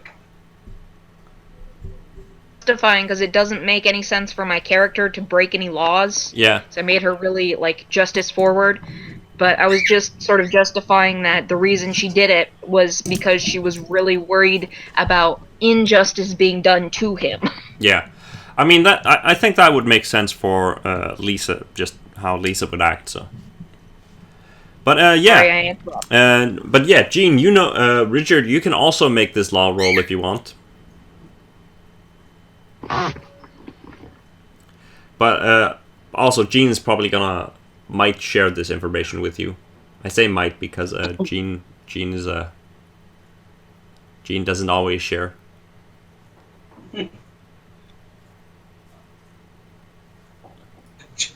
Where, Richard, are you there? Gene's still Sorry. jovial, but sort of shakes his head at Leslie and goes, "You fucked up." And then looked at Lisa and went, "Shouldn't you have known better?" Doesn't say exactly what they did wrong, just guys. Basically, Lisa just repeats what she just said. I was afraid misjustice may be done in the course of the justice that the police... Richard, you can roll law if you want to try to know what law they broke. Okay, sure. What was the bonus on that again? It was a plus 30. Okay. It's a hefty bonus because they gave a very good explanation of what they did. Did that not work like I wanted it to? Well, you made it either way, so... Oh, 'cause I see what it did. Yeah. I was trying to use the right little formula thing, and I messed it up. But yeah. So yeah, you know, that's basically the exact same thing I told Gene, is that they obviously they basically got a, because of what they did, they got an unusable statement, and they possibly trespassed. Now, Lisa has a real in-character reason for not wanting to go to the police station. Yes, because but Gene, did you tell? At this point, Gene does share the conversation with Horals. And suggest that Lisa might want to find a very deep hole to hide under. So yeah. Mixing your metaphors there. So how would you tell them about this, Gene? I wanna hear you say this in game, because this is a perfect Gene moment. Leslie, you fucked up. Bruno, you should have known better. So we just got back from a nice conversation with Horals. He seems to be in a very good mood. Sounds Can like... I roll psychoanalysis, or do I just... Psychology would be to determine yes. I believe Yeah, that's you're it. good. Yeah, that's He is obviously lying to you about this, but you think he's being sarcastic. Lisa just kind of has a miserable face on. It's very obvious that he's being sarcastic. So we went to the police station to ask about getting the paperwork done so our medical expert here could look at Miss Short's remains, and sounds like Horrell's got a call from Mr. Manley that he wasn't too thrilled with you guys asking about his medical history. So, Lisa, find a deep hole to hide under. You might not want to go to the station for a few days.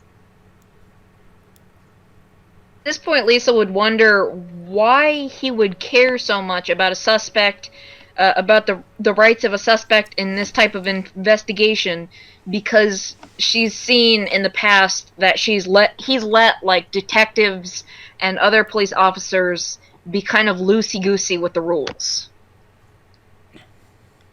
Yeah, you think a lot. I'm going to allow all of you to roll an idea to figure out why Horrors would do this. It would specifically make more sense for Lisa to do it, but you can all make this roll if you want. Okay, what kind of role am I? It's just an idea roll. It's a pure idea roll, which means that. Holy shit! My idea is 75. Yeah. Wasn't yours high? Nah, not that 75. high. Oh! No, never mind. Yeah, We switched Gene has like 85 ideas, so. Come on. Richard makes it. And Lisa makes it. So, he may be pretty lenient towards his officers usually, but you think that a big big reason behind him getting so pissed is because you are the FBI officers, and it's an excuse for him to shit over you. And for you, Lisa, you kind of know that you were never really a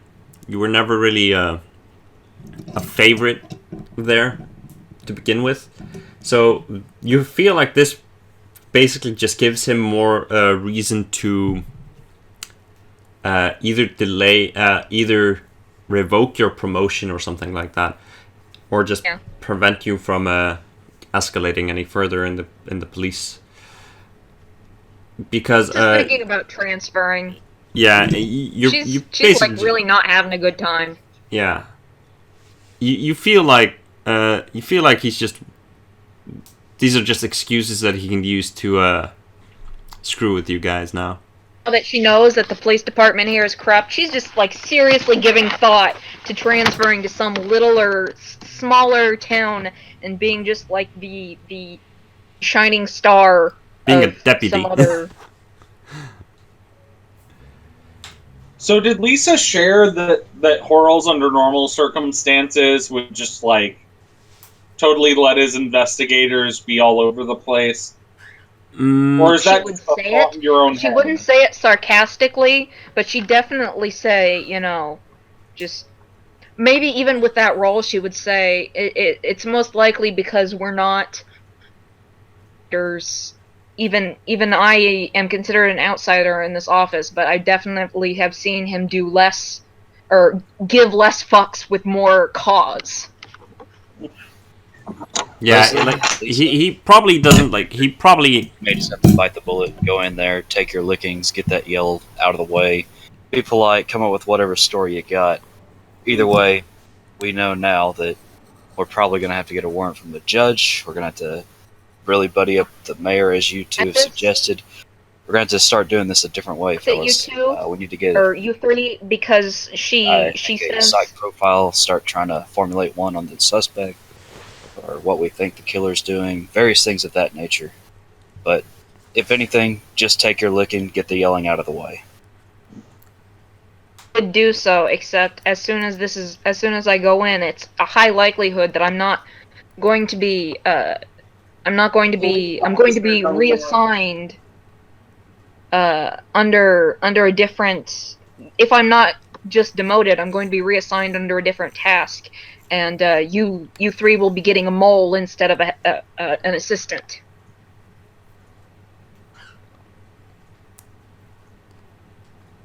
So I turned to Jean, and I said, "Yes, we fucked up. But we've got to come to a consensus that we can't go back to the police right now. So right now, the important thing is to go have dinner and talk about what we're going to say to the mayor, what evidence we have to present, what favors we're going to ask for, and then when we get back from dinner or before we leave, I have to talk to our boss and tell him I fucked up." Now, a question that I want to extend towards you is: does any one of you want to go and get the files you have at the station, so that you will have access to at least those files? I'll do it. I probably have the least. Actually, it's even though I actually should do it. You know what? I actually have an idea. I have an idea. Okay. I go get yelled at, get the files and bring them to them, even if they don't demotes me, if they then, when they meet the mayor, speak about how invaluable my help has been, or something like that, it might be able to put like a worm in the mayor's ear to have the chief reassign me to that case. Yeah, I'm not gonna risk that. That is not something I'd like to play with. Okay, well, so what in that case, I'm pretty sure Lisa's gonna be demoted, and you guys are gonna lose your police informant and gain a mole. Yeah, just you don't go back to the police office. It's gonna be the weekend. And no, it's the weekend now. It's 5 o'clock. It is now the weekend. So he can't fire you until Monday. And who knows? Thanks, He could. But I'll work with it. Besides, Let him cool his jets. Let's get buddied up with the mayor, and then deal with it Monday on that part. so Richard, are you gonna run and get the files while they're going to head towards the diner? Yeah, because I did write some stuff on the board anyway, so I might as well get those notes. In fact, I was probably the last one to do any note taking Yeah, in that office before I joined up with them. So that I'll is go. true. I'll go deal with that and get what we need. So Okay, Richard hold heads. on. You What probably do we request, need? a police car. Since we don't have my car anymore, you should probably request You a have car. you have the car. You. It didn't take long for the car to get fixed up. The only thing that was Then- done to the car was to just you took the It was just flat. They didn't need to fix the tire. They just pumped it again. Then never mind. So you still have the car. And I have both copies of the Station. autopsy report. Yeah, but you don't have like the file on the case itself. You guys left that at the office that you were given.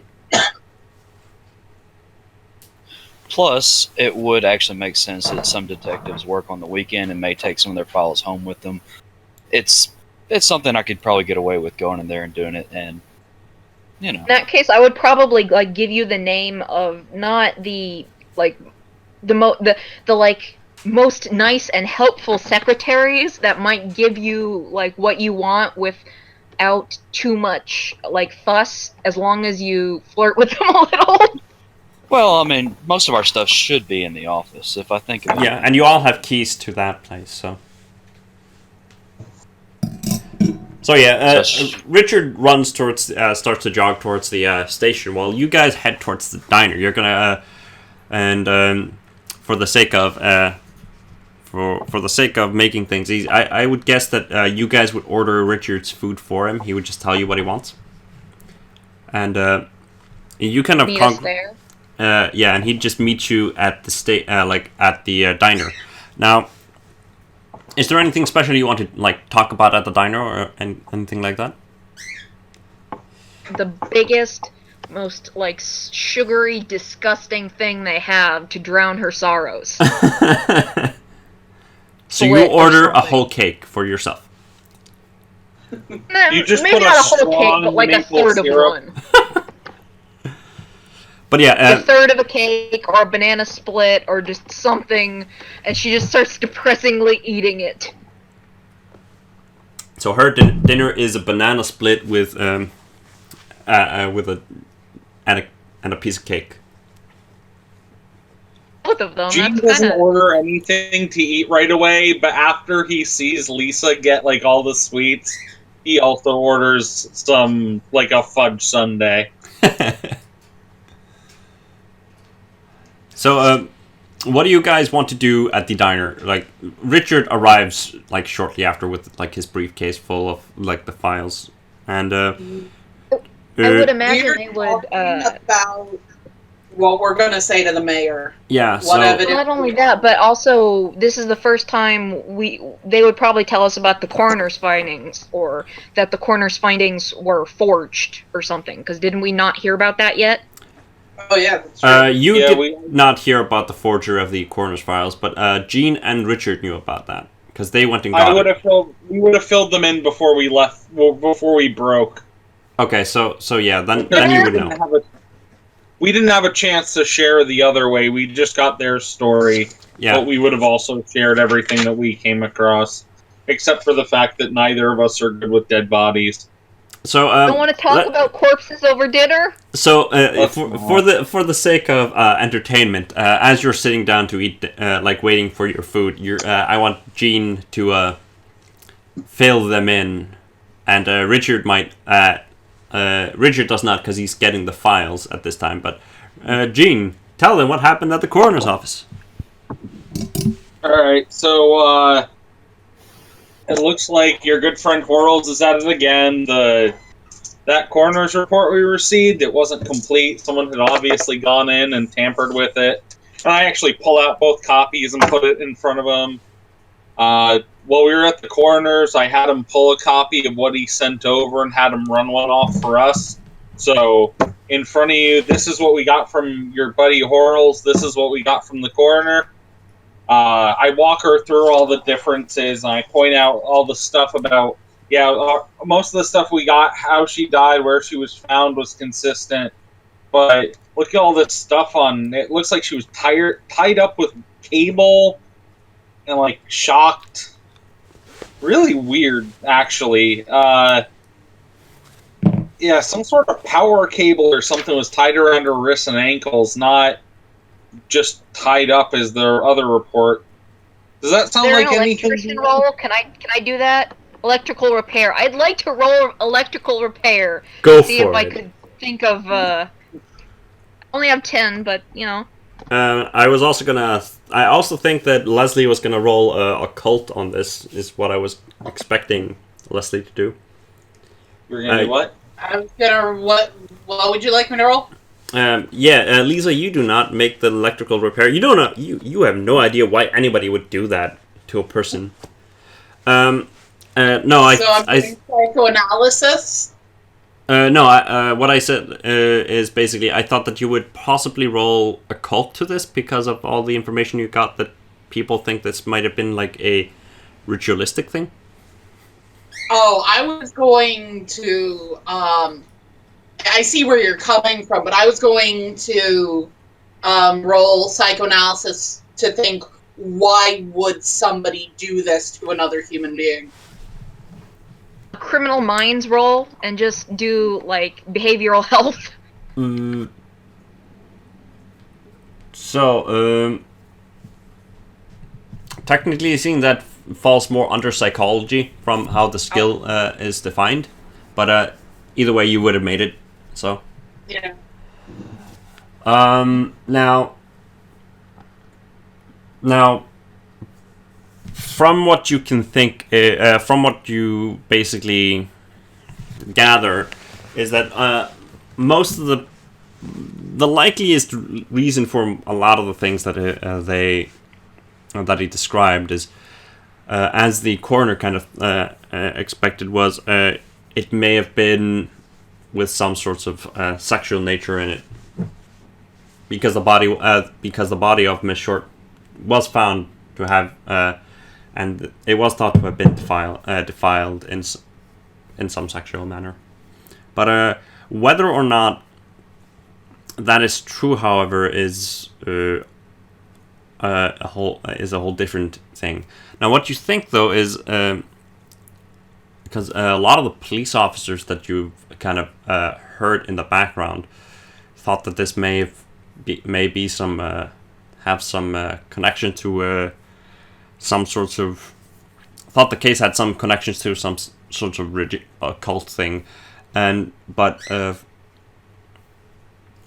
from this but with your psychology roll, you kind of figure that this may have been done more in a way to scare people.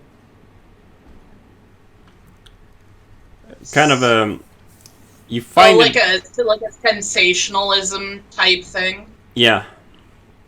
So looking at the coroner report, where it was this inflicted pre-death or post-mortem?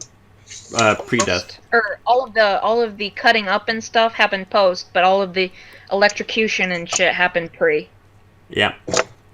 So can I combine this with the psychology profile I'm putting together with all the other psychology roles and psychoanalysis roles I've been doing for what potential killer, and can I narrow down the type of person who would do this more than what I had before?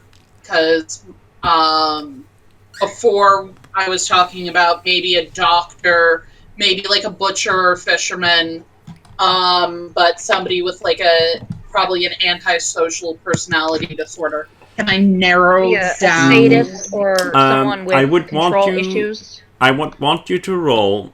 I want you to roll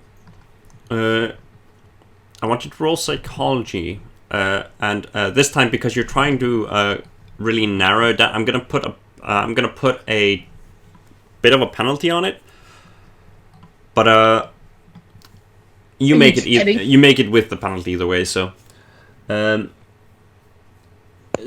you managed. You think that this is possibly not. You currently, at least from how you think it is, you don't think this is ritualistic in nature. So this is a pretty like the how the body was discarded and handled post-mortem. You do think that somebody with you would think that somebody that has an eye for detailed work, as you did before. You as I mentioned, like in the first one, you were trying to make a criminal profile. That you would. It's more like a person that has an eye for detail work rather than somebody that is just for pure butchery because of how the body was discarded. We're thinking and more of a doctor than a butcher. Yeah. I think psychoanalysis too. Yeah, I think the psychoanalysis, but psychology. Psychology. I think the words I used in the first session was like not a butcher, but not the work of a lumberjack, but more like the work of a clocksmith. In how the detail work is. It is basically, you think that the person did this is probably not a person that works in, like, let's say, in any sorts of like jobs that or an environment that requires them to do a lot of like specifically. It's more detailed work. All right. Defending butchers, how about... I have to say though, defending butchers, butchery is really detailed if you want to get good cuts of meat and make sure that you don't cut the meat wrong for steaks and stuff. I think that's why I used like a lumberjack first. But didn't hear you when you said, could I roll psychology as well? What specifically? Or trying to get with the profile of the coroner's report in front of me, could I see? I'm trying to is he a sadist? Is he a control freak? Yes, you could roll that. On what he did. You could roll that. You could make assumptions. Depending on how well you do, you will learn similar amounts of information as Leslie does. But I'm gonna after you roll, I'm gonna continue describing stuff. But I was going to ask, can I tell, what kind of person, what is he? Lower class, middle class, upper class? I assume he's white because you would think that you would think that the person that did this is probably middle to upper class and middle or upper class and let's see, you made the check, Lisa, so you're gonna get. Well, actually, I only got 3 in, so it's not that good of a check, but. Anyway, yeah, the only reason I wanted to roll I could ask questions too and have it seem less. Well, you're also not trying to make a criminal profile, so I'll get to your what you get in a moment. Now, it seems to be like a middle or upper class. This is probably a person that has lives a decent economical life, but highly educated. Probably at least high school educated, probably college. Family?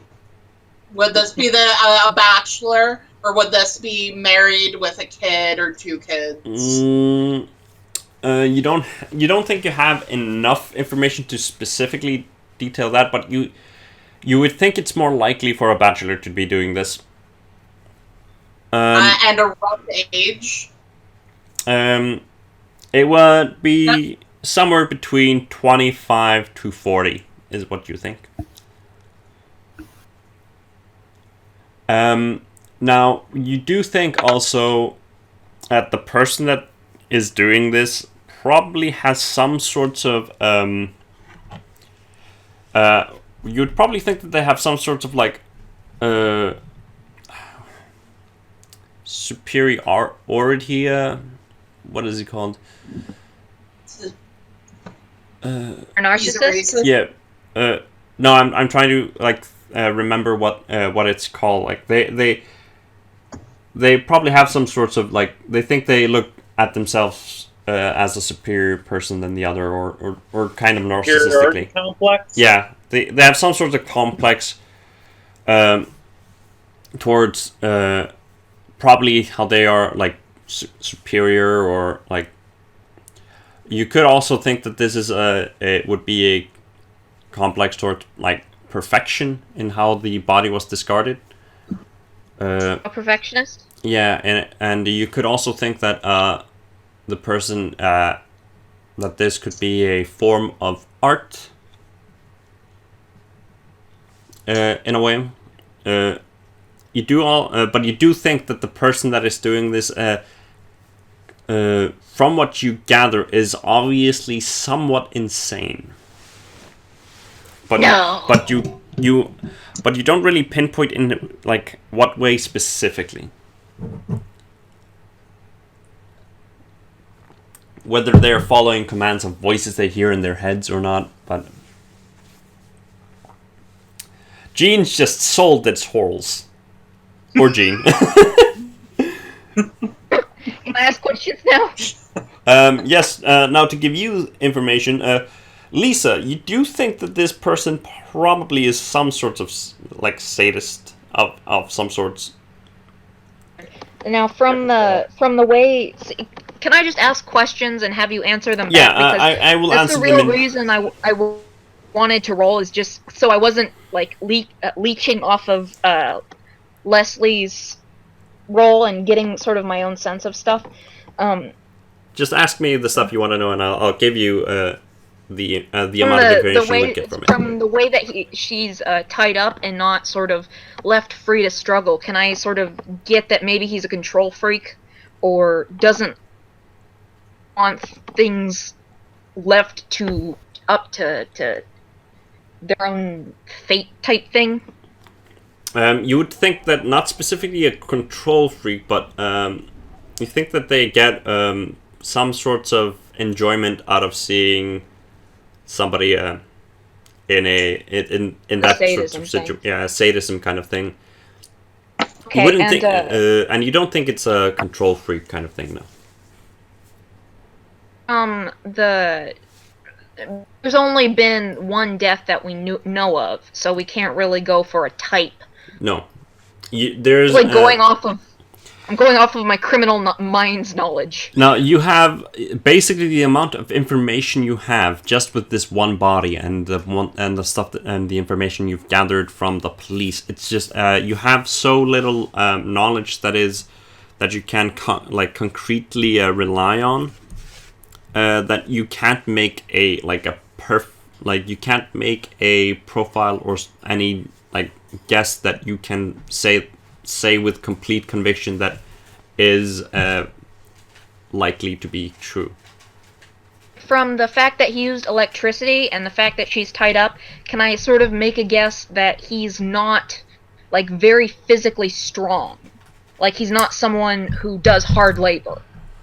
You could say that Leslie also gets this information because of the role, but you would kind of think that they may not do a whole lot of physical labor, but they did also carry the body between places and stuff like that. So strong enough to carry a body, but not necessarily strong enough to kill her using brute force. The cause of death was shock due to blunt trauma to her head and the cutting wounds to her face. So the person could be strong enough to cause death with blunt force. I sort of make an educated guess that it's not a woman. It seems a lot, way more likely that it's a man than a woman. It's more likely that it's a man. Is there anything else? But that's mostly just given to the information that you have, because most of the information kind of gives... It's that we need more bodies in order to, make any sort of more profiles. That is completely true. But my prediction is that Underwood is going to be next. So... Hey, question. Yes. At any point did we do a reverse phone lookup on the number that Aggie gave us for Mr. Manley's work? You could do that. You would just have to get to a phone. First, we really need to talk about what we're going to say to the mayor. That is the most important thing we need to do right now. That is true. But yeah, you could just get to use the phone in the diner if you want to check real quickly. But if you want to talk about the mayor first, then that's completely understandable. Either way. I just don't want to forget about that. Yeah. Lisa's only go-to is the fact, if someone doesn't like boxing or chinchillas, she doesn't have much of a social leg to stand on. So, you want to discuss on how you want to tackle the mayor? Not physically tackle him, but If someone's tackling the mayor, it's probably Leslie. Why me? You have the background for it. I do the one with all of the brawling skills. Now, how do you want to deal with the mayor? Let's have your character discuss that.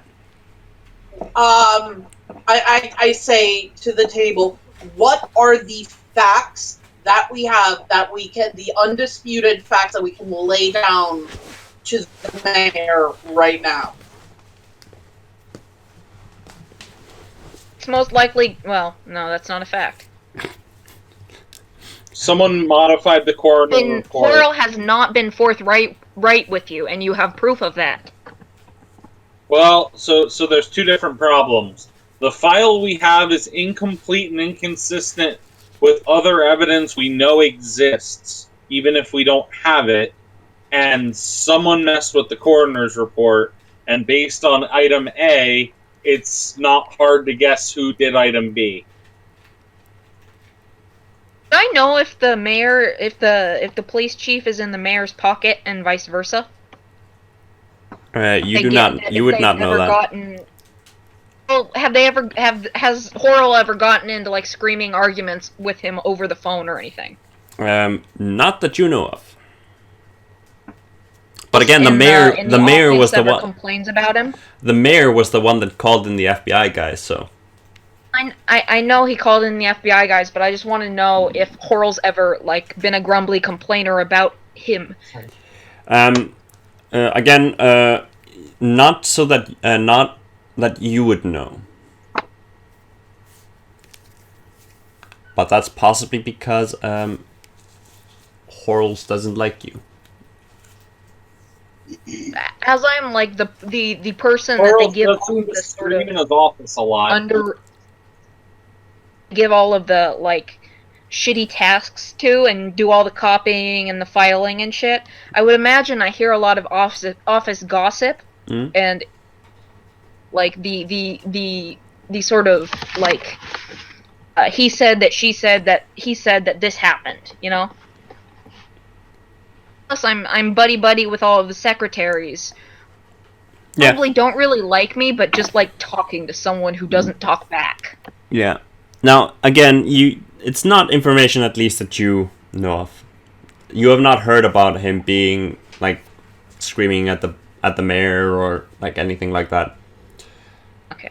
The extent that you know is basically the mayor. The mayor seems to have some sorts of connection with the police force, obviously, and he called the FBI to get them to assist, and he managed to convince Halls to partake. Girl kind of have to. Would Lisa know if there's a history of convictions being overturned? I'm specifically thinking of police jumping on and saying, this is the murderer, either falsifying evidence or not looking at other facts, then sending an innocent person to jail and then having that overturned. I would need to have I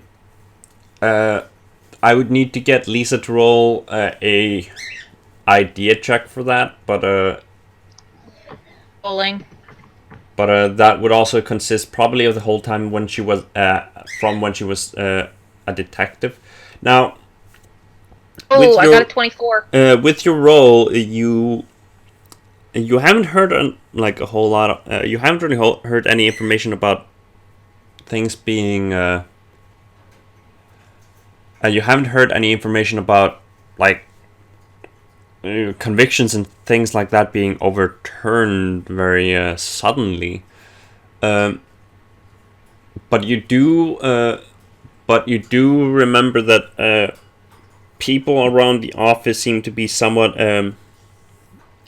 cautious about the information they're sharing in your presence, probably because of them trying to exclude you from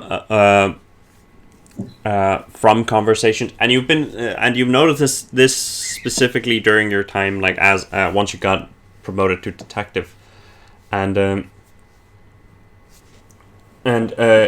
it's kind of like you kind of figure that this is probably the same behavior you've been receiving this whole time, but it's more obvious now because you're like a whole lot more at the station, and you don't know a hell of a lot of information about whether or not the police is kind of screwing around in the justice system, but you do think that you wouldn't be surprised if it has happened at least a couple of times.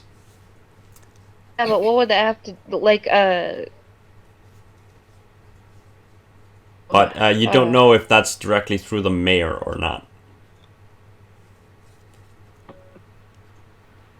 There hasn't been anything in the newspapers or anything that I would read, obviously. No. You're just so recently promoted to mayor. No, you're just so recently promoted to. I'm the mayor now? Yeah, you're so recently promoted to detective, and you had a limited knowledge before, and you notice just that they are specifically trying to exclude your knowledge from you. So you have. It's not a whole lot you have to go on.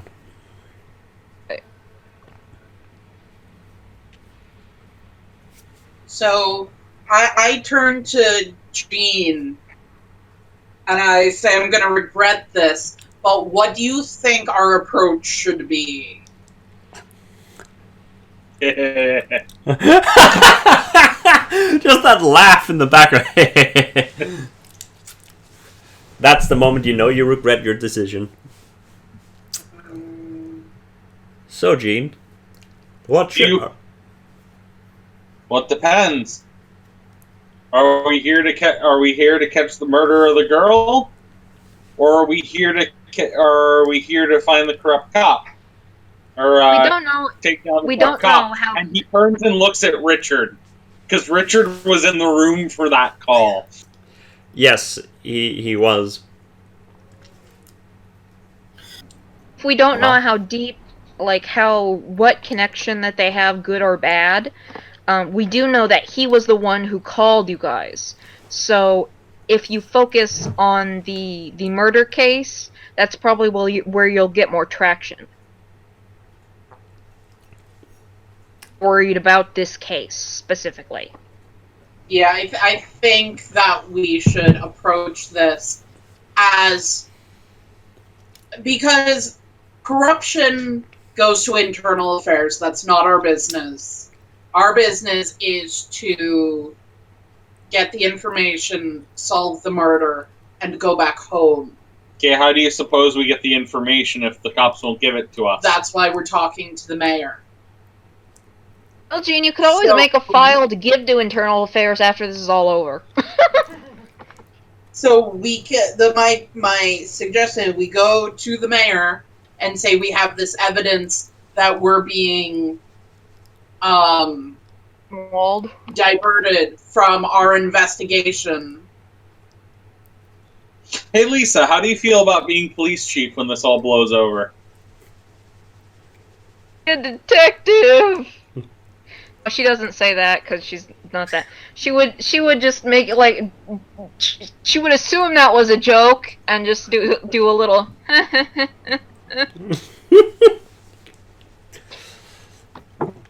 Own face, sad laugh. So, what's your thought on this whole deal, Richard? Well, the way I see it, we're here to solve a murder case. The police getting in our way, holding back information. It's a roadblock. We just have to take a detour. Going to the mayor, I agree, is a good option. Making friends with him. Hey, Lisa, just as an afterthought, does the mayor have a son? Would she know this? Wait. If she did go to any of those types of parties, or even just read like the society pages in the newspaper, he probably went to functions with his family. She would probably know just from reading the newspaper, like the name of his wife and if they had any children. I mean, I was about to say yes, you do. I mean, that's not very hard to figure out. He has a son. Does he have a daughter? No, he does not. Oh. He has a single son. A single son. My reason for asking, Lisa, is I'm just preparing for ways this conversation could go. Did his son serve in the military? Ooh. During the war? Didn't he? He did, but his son, I'm not completely sure. Oh, the mayor served. Yeah, the mayor served in World War I. The mayor served in the First World War. So the son, depending on his age, might have served in the Second World War. Yeah. I'm just making connections in ways that, hey, guys, we can approach this, in a very straightforward way, but if the conversation goes wrong, let's try to appeal to Leslie, you and I. We're both veterans. We can try to appeal in a different way. Maybe war stories, stuff like that. Look for other ways around the situation, just in case the mayor's not receptive of our blunt way. No offense, Gene.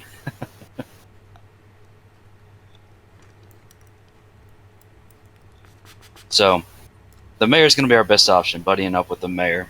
I agree, but we are here to solve a murder case. Police are going to be a roadblock. We just simply hike a different path.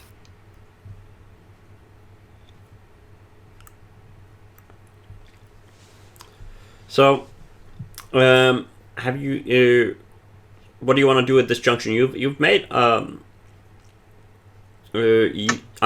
You do have some time before you would have to go to the police. So if you wanted to call, check on the number for Robert Manley's number, whether or not you want to check the number, and Leslie, if you want to call the assistant director, and tell him that you fucked up, then now would probably be a good time because you have access to a phone. I'd go back to. Do you want me to role play this out? Because I had a very specific idea. I mean, yes, we are gonna role play you talking to the director. That is for sure. I'm so screwed. So you dial up and you get the FBI office, and you get the secretary who who shortly, in a short while, redirects you towards the assistant director, who, in a while, answers the phone and goes, let's see, I have his name here. Assistant Director Richardson, how can I assist? Hi, this is Leslie Hart, Director. Are you enjoying your late night at 9:30 at night East Coast time? And you're still in the office, sir. He's got shit to do. Understood, sir. I wanted to call you up and apologize for a faux pas that occurred during our investigation.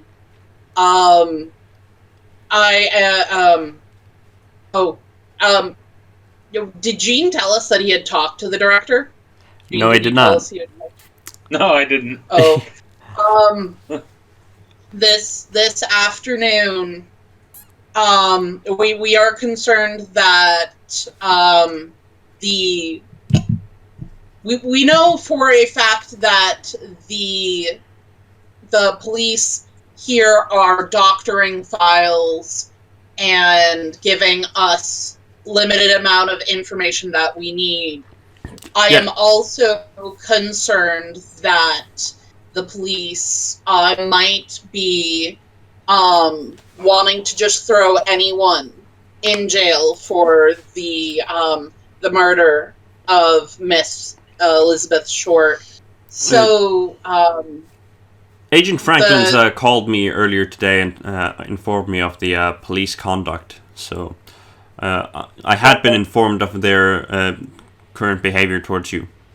And as I told him, internal affairs are currently, from what I've heard, are investigating them, but I will also, as I mentioned to him, recommend that you try to stay on point on the case as much as you can.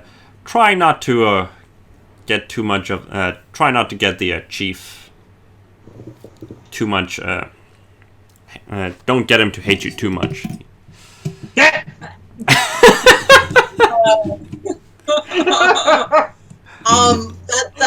That was sort of what I was calling about, sir.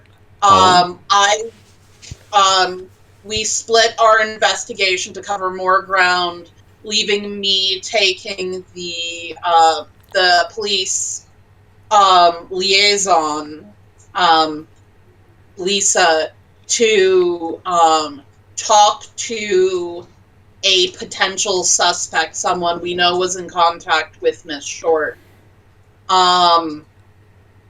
The interview didn't go as well as planned. We were trying to approach this Robert Manley not as more concerned fellow human beings, concerned about the police corruption and how that police corruption might directly lead to him being falsely imprisoned. I made a mistake in not showing my my badge right away. I only showed him my FBI badge once we were inside, and the police officer was calling a tow truck because we had a flat tire. I wanted to let you know that this was a situation that had happened because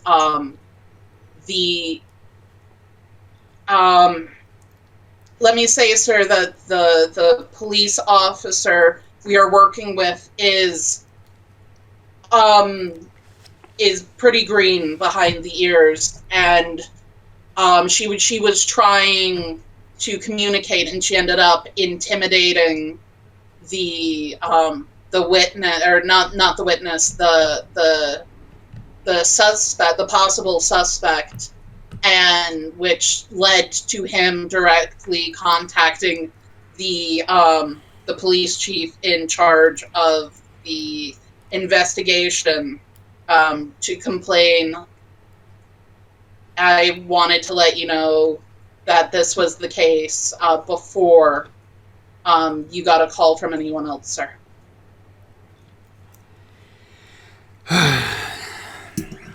Seems we have a problem, Agent. Yes, sir. Now, until I receive a formal complaint from the police chief, Horals, continue your work. Depending how things escalate, things might change. In the worst case scenario, we may need to pull you off the case. Understood, sir. However, sir, thinking about the investigation itself, I still greatly fear for this man's life, in that he's going to be put in a position where he's going to take the fall for something he didn't do. And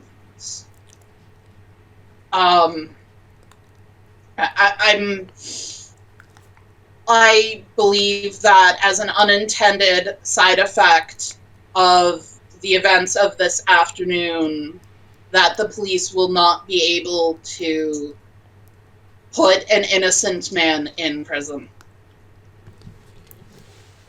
Well, at least know this. I will attempt my best to try to keep you on the case. Removing someone off the case, removing you off the case would not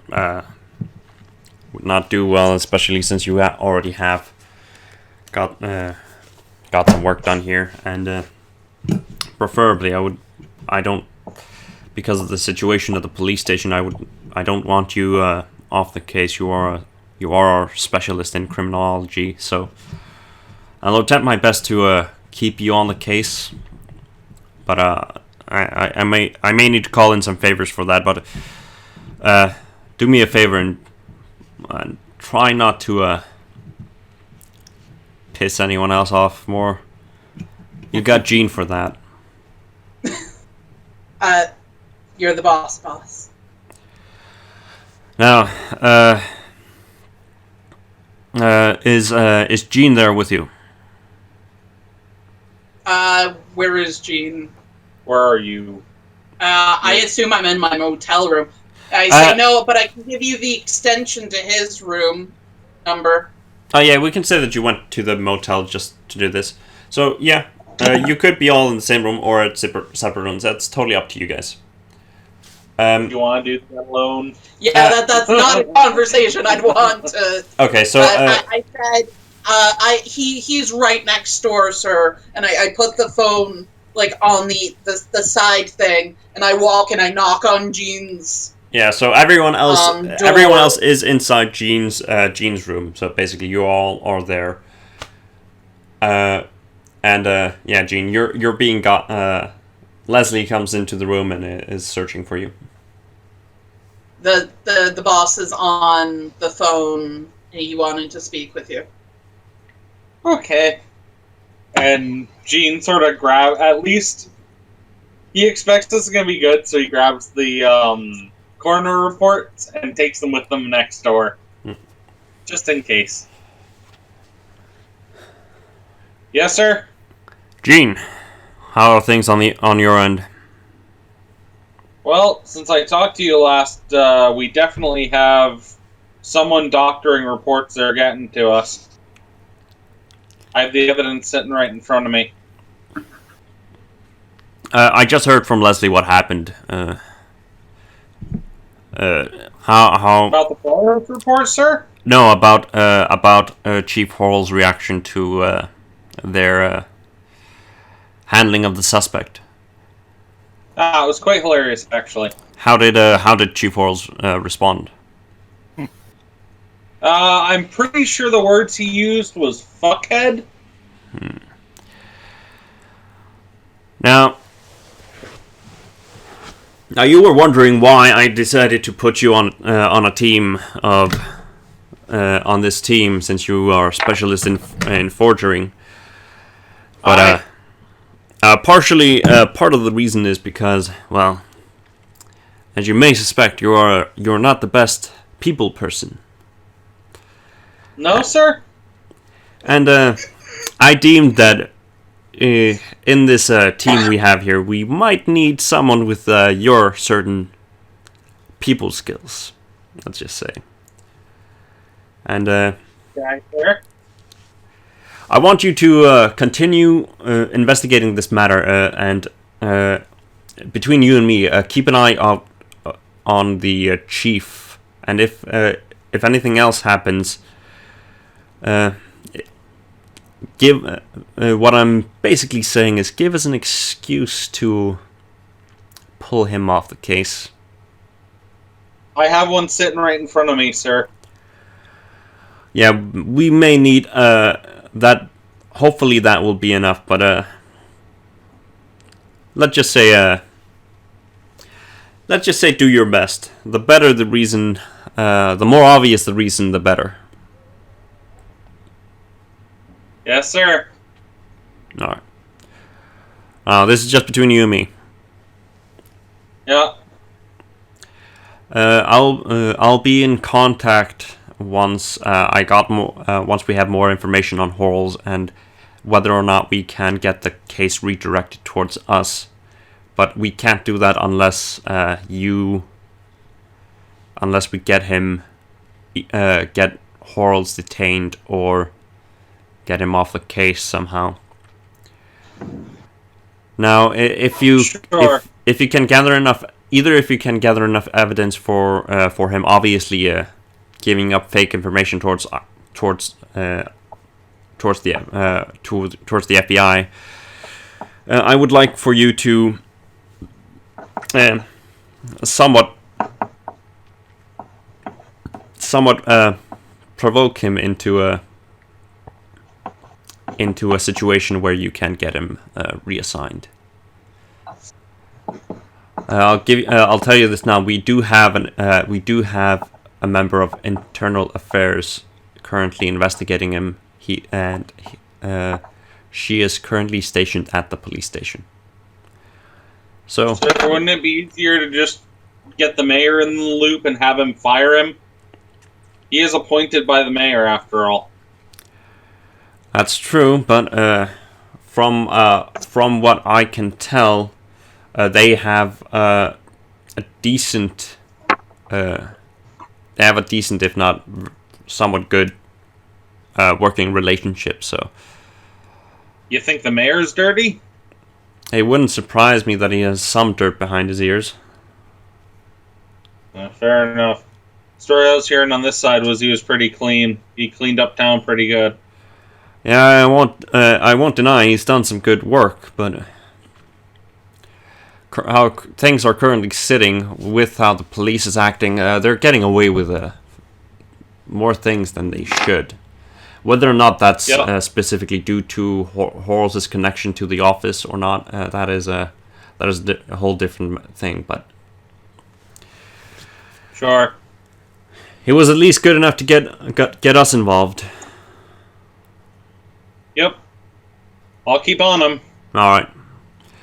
I'm sure I can poke his buttons if I need to. All right, we'll keep in touch. Will do. And he hangs up. Is it So, Kathy? Dun, dun, dun. Yeah. Go ahead, Leslie. While he was having this conversation, I was in Jean's room talking to Lisa about where the nearest motels on. I've laid the map out on the bed, and I've pinpointed where Elizabeth Short's body was found, and I was going to make a few phone calls to the local hotels, motels. Got See if 16. any. got 59 LA Streetwise, and just from crimes happening, getting called out to various crimes happening, probably in roach motels. I would imagine I would have a good number of them just in mind, right? Yeah, I mean, some of them are more shifty than the others. You would know that. Like, be able to give you a list. Yeah, and I'm sure that so I maybe during that phone call I have time for a brief 3 or 4 calls asking if anything suspicious was found by any of the chambermaids, be it blood or torn garments or anything suspicious.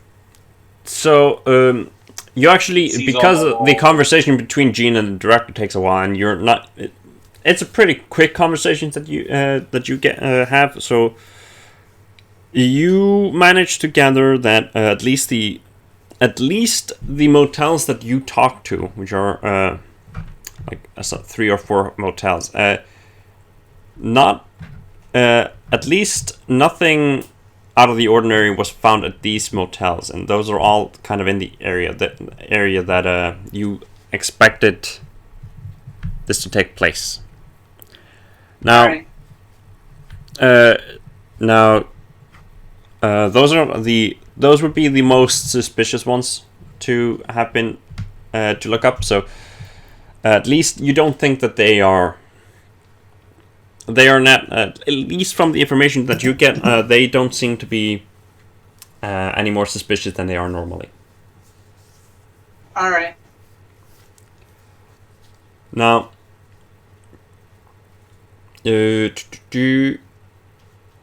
most of the information you have in regards to motels would be the motel that where Robert left, hotel that Robert left Miss Underwood, and yeah, that definitely would be the first motel I would have called.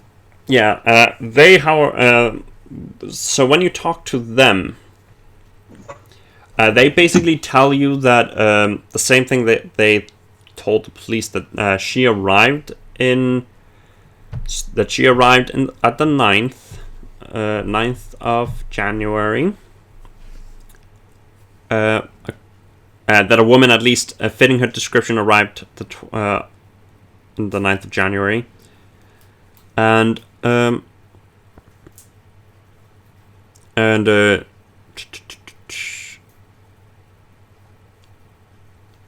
she was seen using the lobby telephone. But after that, they do not know what happened.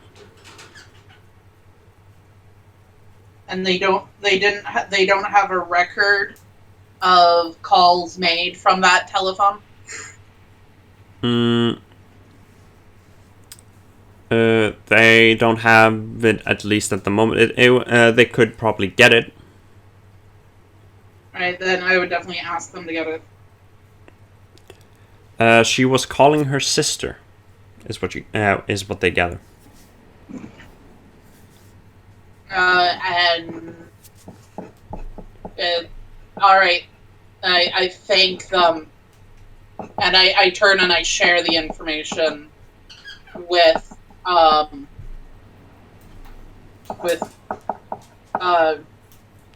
whoever's in the room. Is Jean back in the room? With whoever's in the room. I mean, everyone's in the room, like, when you are finishing this. I would say that was the last one you called. Alright. So, yeah. Then, however, other hotels and motels I could get to before we're ready to go visit the mayor. Now, were you going to check out any newspapers or anything like that for information in regards to? Because the number Aggie gave us. Because the Black Dog, this case has been, like, all over the newspapers. and you would know that. So, and if you want to check how the newspapers were handling the information, or whether or not you could find any more information by reading the newspaper, because there's we'd definitely be doing that. Yeah, so you do have some time before you go and meet the mayor. But before we go into doing that, so Gene, you were saying what? No, just I do want to get that number that Aggie gave us, reverse look up, just so we know where whoever was trying to get a hold of her, if it wasn't Richard or Robert Manley, what number they gave for where he worked. If he's out of work, that he had a number where he worked didn't make sense. Okay. Let's see. We're gonna check that up.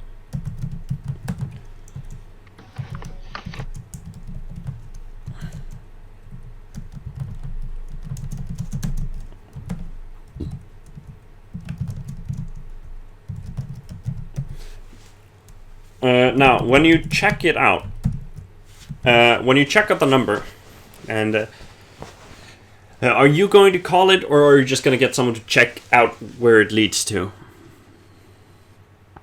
I would call up operator and have them do a reverse lookup and tell me who it goes to.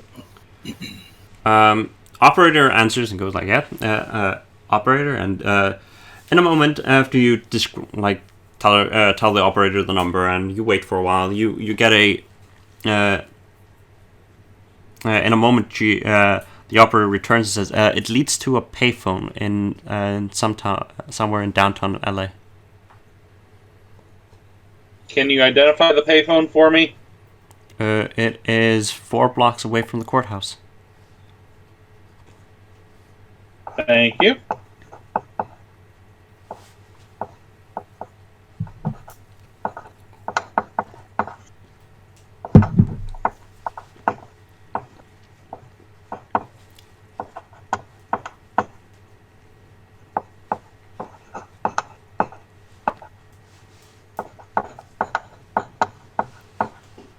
That's all I had. Mm-hmm. Now, when you so who are you are going to check the newspapers? I mean, all of you can do it, but like if you're all checking the same newspaper, or you're checking, because you have access to like the newspapers for the last couple of days. We'll need multiple copies, like a state newspaper, a national newspaper, a local newspaper, at least one of each of those. Yeah, you would have access also to the Herald Express and stuff like that. That's the paper that Aggie Underwood writes for. So I would definitely want to read that one. So when you're reading the one, the Herald Express one, and you notice this in some of the other ones, that and this is from the most recent one, that let's see, I'm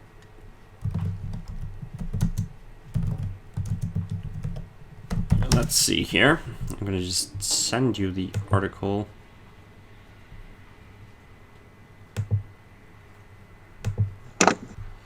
So, the first, this is the first time that you see the name Black Dahlia being used at the case. We just lost. Oh, you lost me for a moment? No, we just lost Mike and Brienne, I believe. Oh, they're in general now.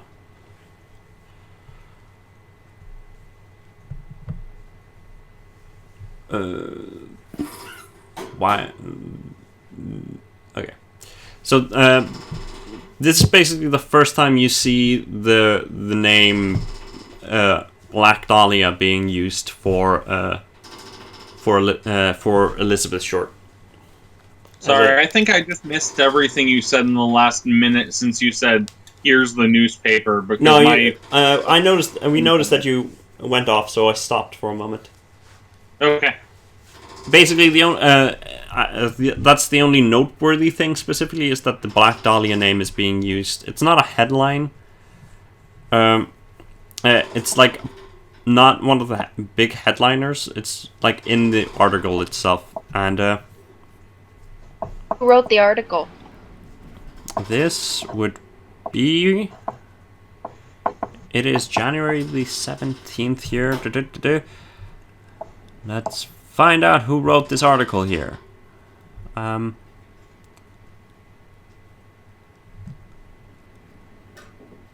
this is from... Let's see.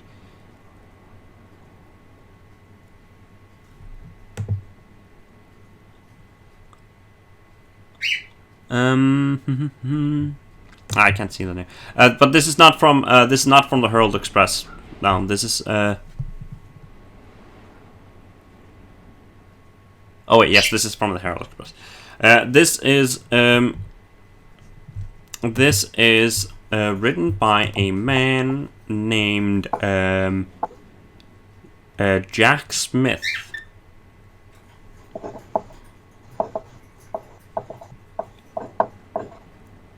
Does it say in the article name Black Dahlia where that name came from or anything? How is it used? It is mentioned somewhat in the article, and let's see here.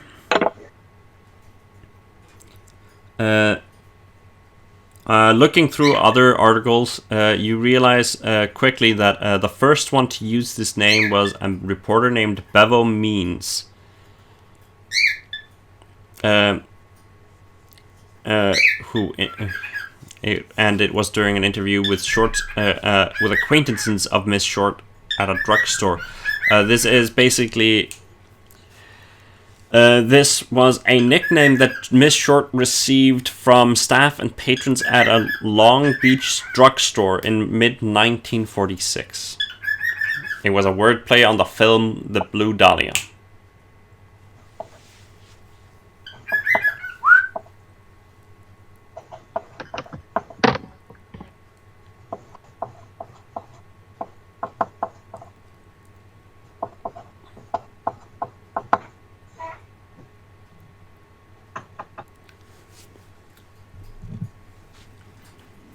Can I roll like a spot hidden or something to try and going through these newspapers to try and find anything that sticks out? You would use library use specifically because you have a bunch of... Can I roll libraries? That you can. Alrighty then. While she does that, can I cross-check what's in the articles versus the information that we've been given? Have the police maybe said something to someone that isn't consistent with what we have? Like, is there maybe some other clue that we might want to follow in the future that's in here that we wouldn't have visibility to yet, but some dumb police officer said something dumb to a reporter sort of thing? Let's start with that library use. Did you succeed? Nope. I'm 11 points off.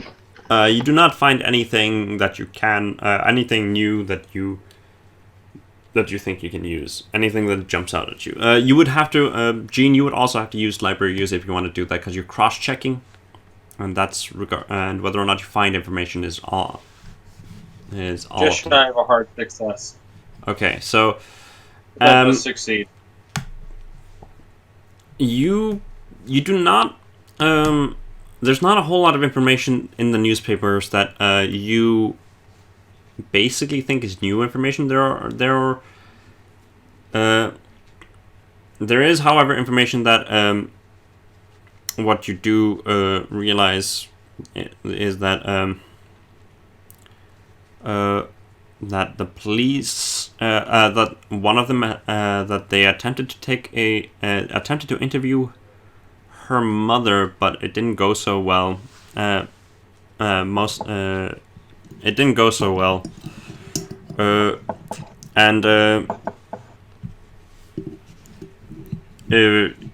You haven't heard. You don't have any information regards to Miss Short's mother being interviewed by the police, but the article mentions that that Miss Short's mother was denied any request of interviews after. Probably due to the fact that she didn't want to discuss her daughter's death, but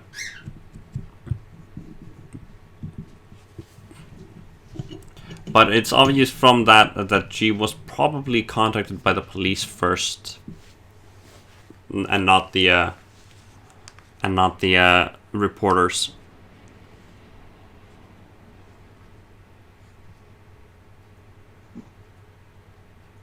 Okay. Now, are you guys set up to get ready to go and meet the mayor? Or is there anything else you want to do prior to going to talk to him?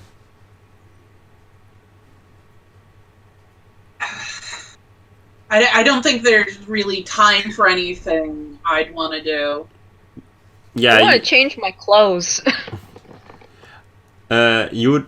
Yeah, I'm gonna get in my proper FBI suit for this. Yeah, so you would not have time to go back home to Lisa's house to switch to change clothes, but you could possibly get some a shirt and stuff.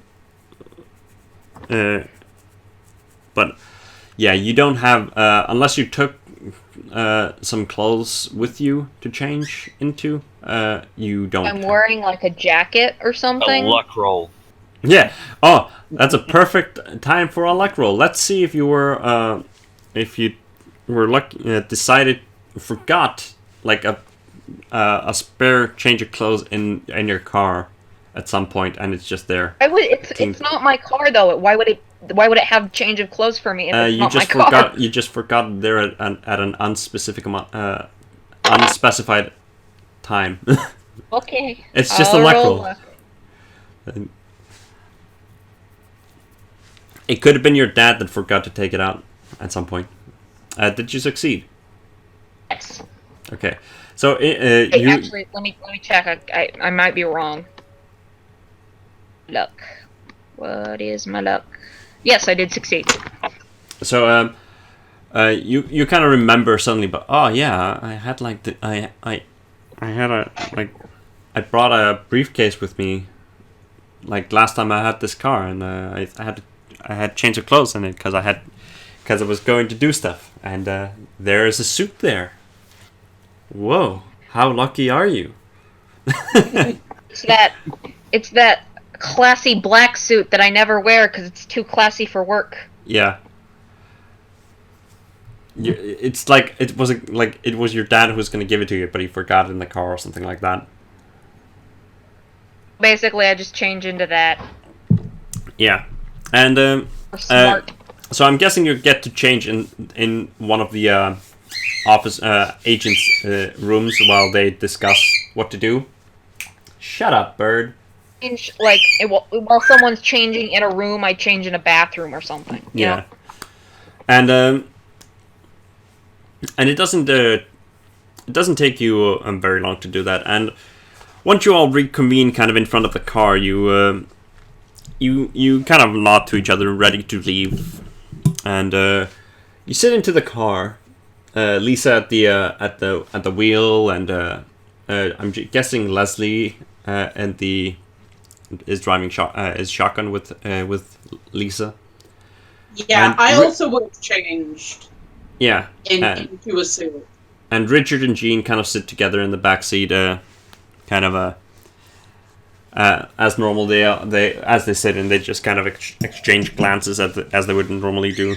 And Lisa starts up the car, and you hear the you hear the shitty shitty startup sound of the car just and as you drive off towards the mayor's office, you hear the loud sounds of the exhaust go and that is where we cut for now. We cut into shitty exhaust sounds. Your car's breaking down, Lisa. Help! You guys wanted the dingy one. No, we wanted the not red one. We wanted the not loud one. So now we got the other loud one. So, In the wrong way. so how? This went pretty well.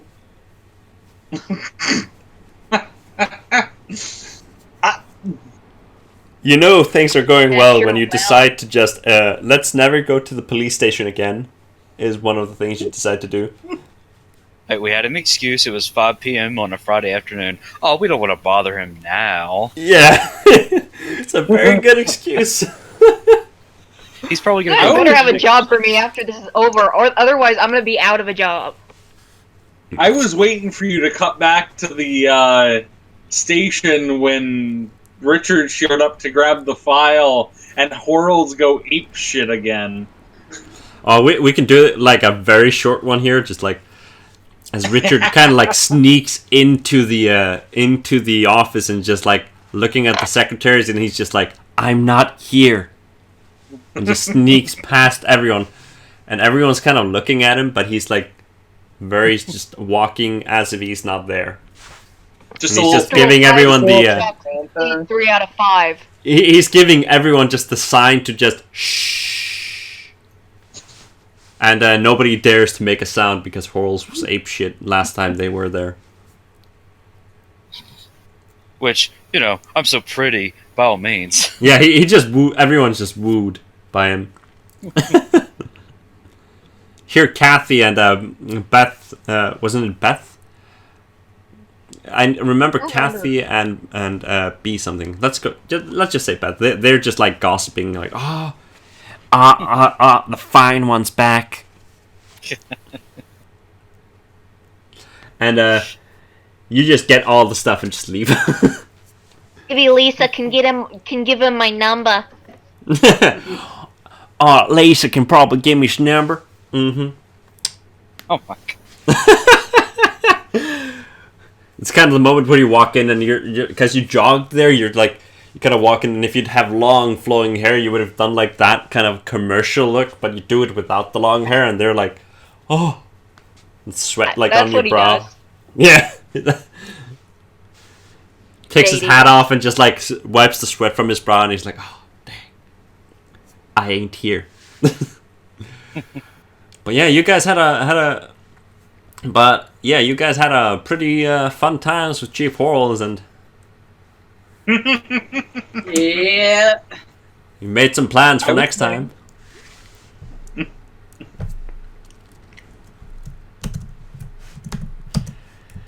So, did you expect Horals to go apeshit on you guys, Leslie and Lisa? Yeah. I didn't think he was going to be happy, but I don't know. Expect I'm going to get demoted. You're fucked. Basically, we need this mayor meeting to go over really well. Yeah, you want that to go well. It depends on what mood Gene is in halfway through the meeting, whether it goes well or not. So I'm just out of curiosity question here. How well do you think you guys are doing, like on the scale of being fired or succeeding the case? I'm off the being fired scale, but I know I at least like bought an innocent suspect some time, providing he actually is innocent. I mean, let's kind of rephrase this. how do you think you're closer to a bad end or a good end? Yeah. I think Gene somehow has a third option. Gene always has like We're doing the secret Gene ending. the secret Gene ending. It's like the dog ending in Silent Hill. Oh, God. There's an old reference. Damn.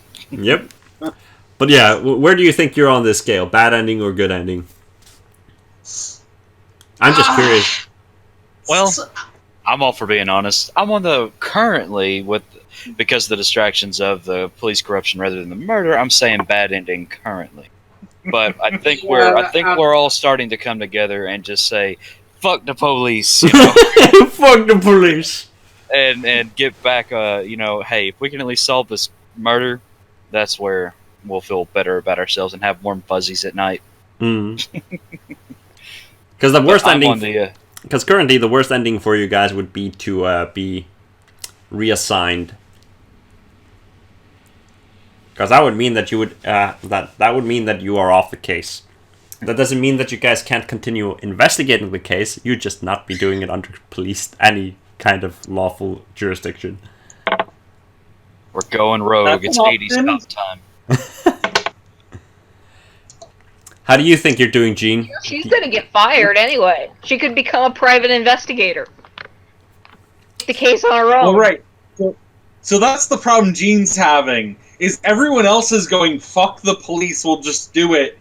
And Gene's sitting there scratching his head going, no!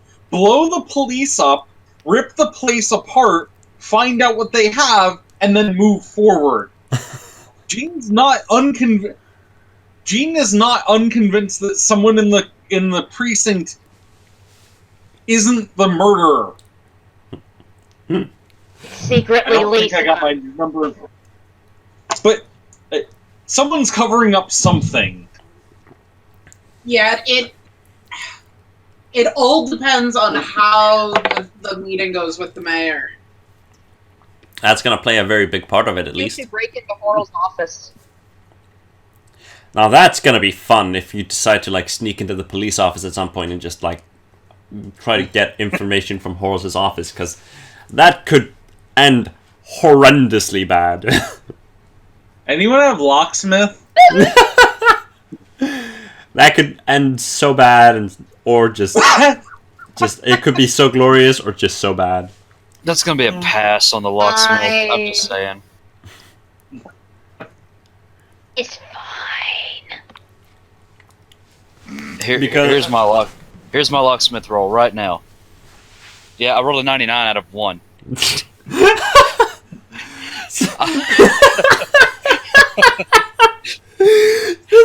was just like as a thing, and you're just like, oh, I'm just gonna do this for shits and giggles, and you just critical fail it. Exactly. You jam the door and walk away. You make the door more That'd locked. actually be pretty epic. You basically the door and leave. You just And then lock the door more, drawing all the attention to me. Then he has to call an actual locksmith yeah. because he can't get in his office. But literally, the worst case scenario for you guys, if you'd be doing that, is that you'd be shot, and he would plead that it was self-defense. And they're so corrupt, they would follow with them, right? Yeah, I mean, that would be. I feel like the FBI would come in and force and go, "We were on to you. You probably knew we were on to you, and killed them in cold blood." I mean, I'm not saying he would be successful. I'm just saying that is what he would do. Yeah. Surprisingly, the cat stayed throughout this whole episode. Basically, the best way for you guys to like reveal the corruption in the police is to die for it by breaking into his office and getting shot. But that doesn't seem to be a very good option. That seems to be the worst option. You can't really pinpoint why it's the worst option, but it is. But yeah, I was very entertained by you, Gene, when you were fucking around with that with the chief.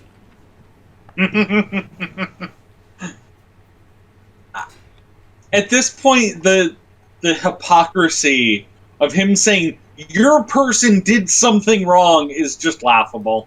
I mean, yes, it is. It is very laughable, especially since you guys know that like this whole thing is corrupt as fuck. But again, since I really want to do as Lisa, but can't because then that will like give me no reason to continue on with the case. Is go into his office, throw a big bitch fit, and walk out. Just I quit. Oh, that would be I mean, that would be fucking glorious. I mean, Yes, but I can't because then I would have no reason to continue. Well, if you guys give me a job opportunity like before the end of this and get it okayed by your superior officer, I will throw that bitch fit. Oh my god, yes. But It'll just like dramatically exit. But technically, I am the best one here, and y'all didn't give me shit for my accomplishments. I'm out. Technically, seeing Lisa could do that and assist them like off the record, as long as you aren't flashing a badge or doing anything that would require police, you would basically be a civilian assisting them. But you know, I wouldn't be getting paid, and I'd still lose my job. Yeah, but I mean, again, if you feel that fits for her to do that, then by all means do that. That would be entertaining as fuck. Before we confront Horrell with everything, if Lisa magically gets like a job interview with the FBI, she'd be more than happy to throw a huge bitch fit in front of the station and walk dramatically out. Yeah. Explosions in the background. Is he probably wouldn't get the job offer until after we found the killer. That is the most likely course of action. But yeah, this whole thing went pretty well. We had a pretty good run tonight, and we got the cases. It is going somewhere at least. Gene and Richard have gotten some good info, and they're heading towards the mayor's office now. Try to make a deal with him now, and we're getting somewhere with this corruption case. It seems that you've gotten more information on the corruption case than at all the murder case.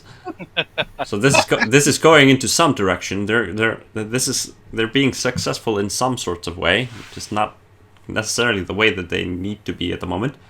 But who knows? All that has happened to Lisa this week is she's pretty much sure she's getting a demotion and she's eating her feelings. At least we know this for sure, that Gene is somehow going to get this corruption thing dealt with before that destroys any chance they have with the case, and hopefully before anyone gets reassigned. And Gene now knows why he was assigned to this whole group to begin with.